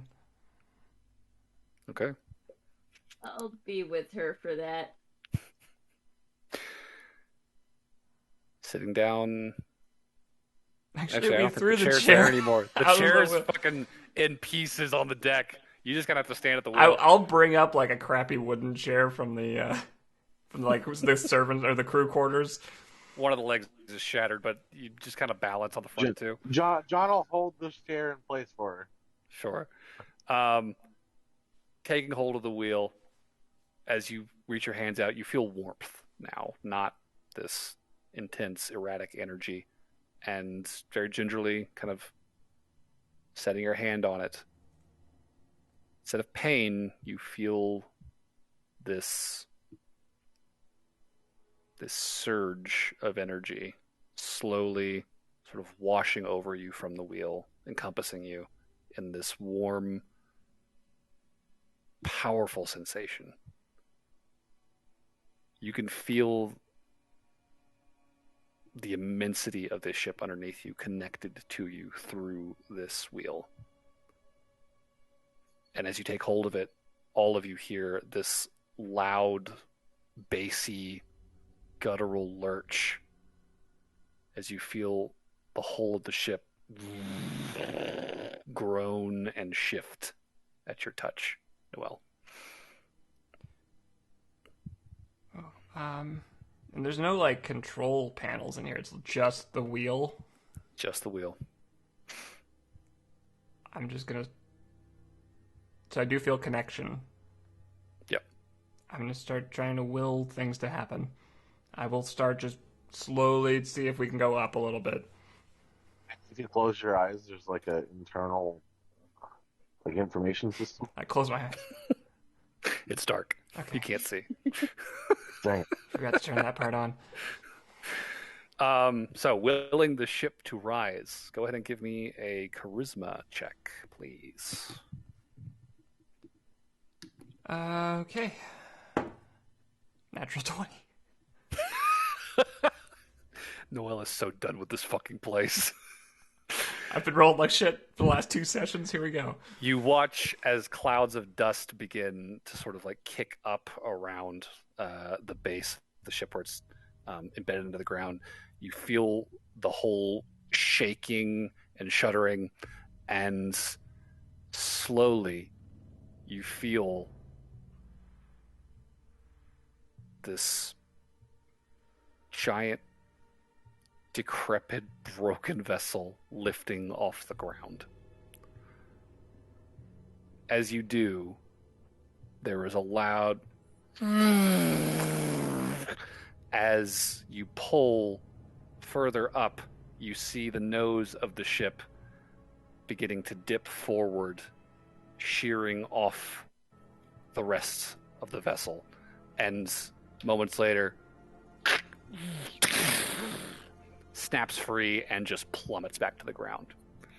So the front, like 20 feet of the ship, totally gone. We didn't need that. I mean, is the engine room still there? The ship is still rising. No, we're fine. Oh, the front fell off. Okay. We only half like this ship anyway. I am amazed this is working at all. Good thing we took the extra gas out of that place. Yeah, right? Okay, how high are we? Are we just still going up, or are we...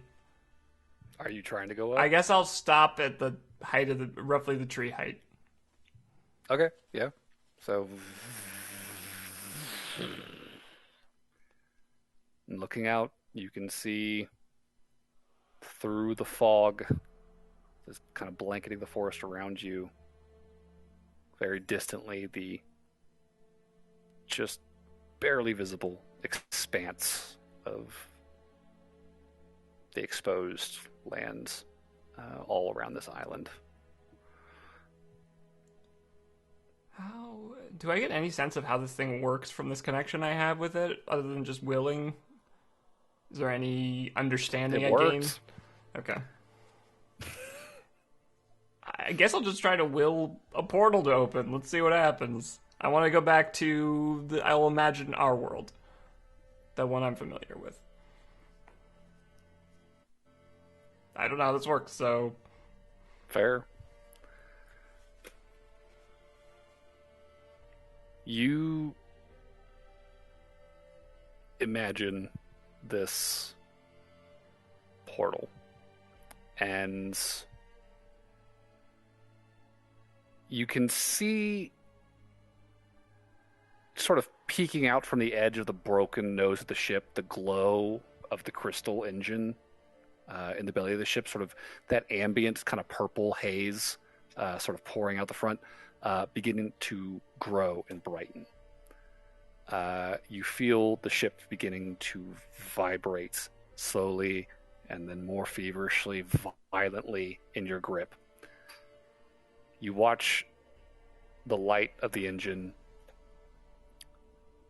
growing brighter and brighter, and then you begin to see arcs of energy shooting out the front of the ship, arcing around it across the deck, shattering the wooden paneling, what's left of it, along the top deck. And you feel this sudden upswelling of energy as the light pouring out of the engine suddenly goes white hot, almost blindingly so.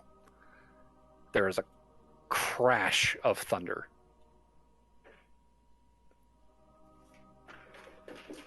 What the fuck are you doing? I don't know. Cat cocaine right now. No, that cat literally like jumped on the tree, got tangled in a wire, and then face planted and then took off. Just doing cat things. Way to ruin the ambience. The crash of thunder, white hot light, blindingly so, and a moment later you feel cool air rushing quickly upwards past you and your friends. You feel your feet leaving the ground. And as your vision begins to return, you see that you and your friends are currently suspended in the air in this cabin as the ship begins to plummet downwards underneath what's left of a cloudy but still fairly pleasant sunset over a distant ocean. Oh shit. Can I grab the wheel? Yay! Grab the wheel. You are holding onto the wheel as your feet are flying up behind you. Slow. Burberry, John, you are also both... and yeah, Noel, you can see in front of you, the light of the engine is gone. The ship is like splayed apart now at the front, like a cartoon gun that's misfired. You can see the wood paneling of the deck just fucking flying up into the air as this thing begins to plummet downwards. Oh shit, I'm not stopping this. Does anybody have anything they can do in response to a fall? John, I would like John to rage and then grab the other two and like shield them. What are we plummeting towards? The ground, presumably. Yes. So what is the kind of ground that we're dealing with? Well, you can't see it through the ship since you are currently inside of it. But what you can see out the viewport, like I said, there is a overcast sky with the kind of the remaining orangey glow of a sunset. You can see the distant ocean through the foggy clouds very quickly, dropping or not really dropping away, flying far overhead as you are surrounded by tall pine trees. We can see the ocean? Yeah. Josh I have a back. question. Yeah. Yes. As we were hiking towards the tower, do we see this at all? Perception check, please. Come on. 15 plus 9. As you and your compatriots are sort of sitting around your table, or not even on the table, maybe just kind of like looking out over the beach, kind of making your plan, sharing what you know, Lauren, very distantly over the crashing of waves at the base of the rock, there is a distant sound like a crash of thunder. And this blink of lights, almost like a star peeking through the clouds to the south.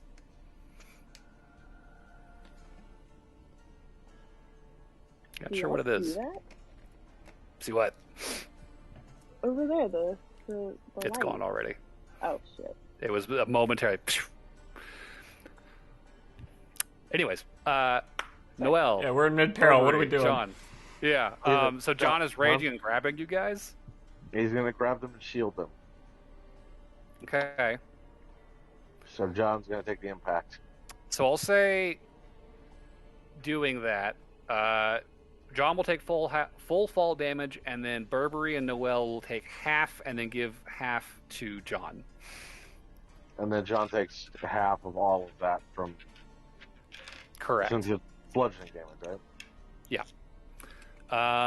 So this is D6s. Noel raised you guys up to the top of the trees to look out over the horizon. Oh, thank God I didn't fly anyway. I want to go a mile up. God, that would have been fucking amazing. And we all died. All right. Ooh, I like these. So, Do I have an action? if you got a reaction or action, yeah, go for it. Okay. Alright, so just so I can clarify mechanical stuff real quick. Yeah. So when John is raging, he takes half damage, right? Yeah. Yes. If he gets if he receives resistance in addition to that, would it stack or no? No. Because he already has resistance. Okay. So resistance sources do not stack. Okay, well that was the reason I was asking, because I do have a thing that I could do that would give him resistance to all damage, but if he already has resistance to this Where was that when the lightning was striking my butt? Well, so it has a caveat on it, which is every time you take damage, I will take the same amount of damage. Oh shit! Yeah. Don't do that.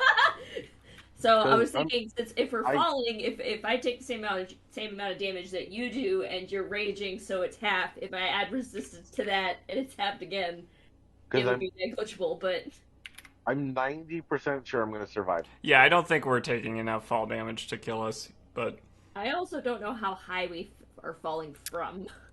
You flew up above the trees, so it was about 100 feet. Yeah, that's 10 stories. Yeah. But what matters is what is max damage. So I rolled 39 bludgeoning damage, which means that Burberry and Noel will each take 19 damage, and John will take 39. Yeah. No, John would take 78 before having, Oh, okay. Jesus. because So that you are hitting the ground and then also being crushed by Noel and Burberry. So that will technically take John to 0. However, because it does not kill me outright, my relentless endurance activates, and I drop to 1 instead. John hits the ground, momentarily blacks out as every bone in his body breaks, and then wakes up screaming in pain. So John is now at 1 hit point. As you guys hit the ground with the ship, smashing 100 feet down. The ship is in pieces. It is a clusterfuck of fucking shrapnel and dust just been kicked up around you. This is a big ship, isn't it? Yeah, it's like 100 feet So long. Lauren definitely saw a little flashlight and then heard off in the distance. Oh yeah, so thunder, light, and then somewhere.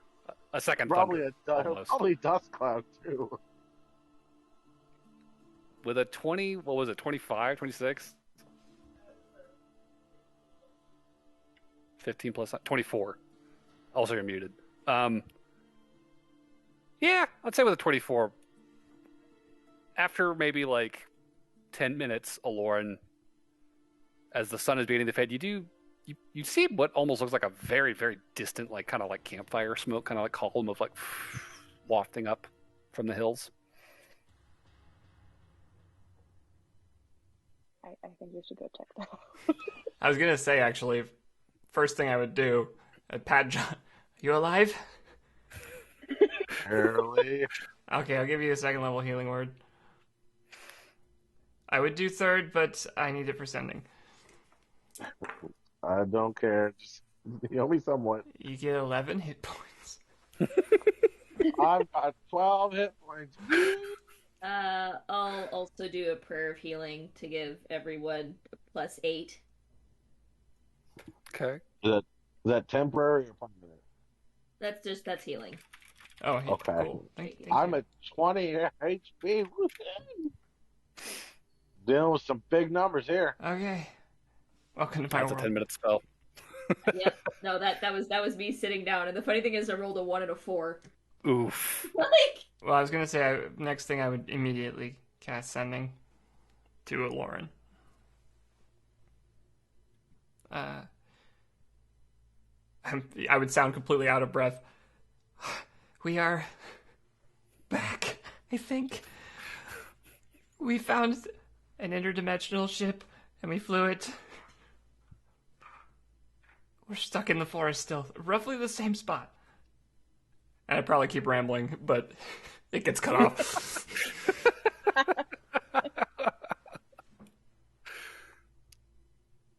I think that was them. She just messaged me, said she's back. We need to go.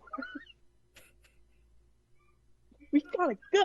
Oh, Laura's gonna get up and she's gonna just fucking dash out of this tower, man. She's like, Fuck yeah. It's sunset and you're going. oh yeah. Worst timing, but we're going. Hell yeah. Don't end up in hell. We're not there anymore. Yeah, if you go to hell, you went too far. But you can't turn back. Depends on how soon you realize you stepped into hell. Okay, shit. I am very tired. So we're definitely wrapping up here. So Alorn bolts. I assume Barnaby is following. The other two are definitely like, okay, shit, we're doing this, following you. Back at the crash site, as the trio gets up,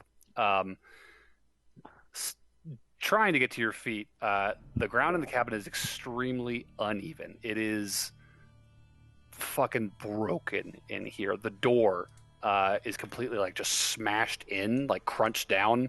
The actual like hatch is just like hanging by a hinge outside. Looking through the crumpled viewport, you can see the ship is broken into like 3 pieces now. I guess actually, to be fair, this segment containing the helm is actually like now on its side, so you guys are sort of standing on one of the walls, looking out. You can see that 2 other segments of the ship are now sort of like tented up, broken, over the remains of another ship sitting exactly where this one had been sitting. Do we see Although the this legs one- of the thumb bandit sticking out from under our ship? You don't see the thumb bandit, Okay. I don't even know he exists. We're gonna see. I'm just but you waiting for do him to... see through the mist there is a figure standing in the forest. It's gonna be the motherfucker. I've been waiting for him. What motherfucker? This motherfucker? Peeking out from behind a tree with Yep. his big glowing smile, his wall eyes staring off in every direction, 12 feet tall, pitch black, twiddling his little fingers. Where do you think you're going? Yep. I know it. So we'll pick up there next time. So, MVP support. Supports are probably going to be Burberry, the same as they've been. MVP Yep. vote. Yep, Burberry. Fix the ship. Dude literally, basically single-handedly fixed the entire ship. I just rolled dice over and over again until I got what I wanted. Just going to beat my head against it. And yeah, support John Barnaby, or John Burberry, Noel, and then Lorna Barnaby again. As continues to be the pattern. So this was session 43. So Barnaby and Lauren should be at 25. Hey, John, we reached 20. We should be at 25? That's what I have. 25. Oh, okay. Um, Change it then. John and Burberry are at 40. Or no, John and Burberry just hit 20. And then Burberry and Noel should be at 31. That's what I've got. And John and Noel should be at 21. Yep. Cool. All right. And that is the session for the night, guys. Woo! Well, we're back, Radical. sort of. See how long this lasts. Now we got to deal with the finger bandit. That was a different guy. This is Burberry's buddy. Yeah, it's the monster thing. You know, I feel like I should be concerned, but I stopped giving a shit. I think we should be very concerned because John is only at 20 HP.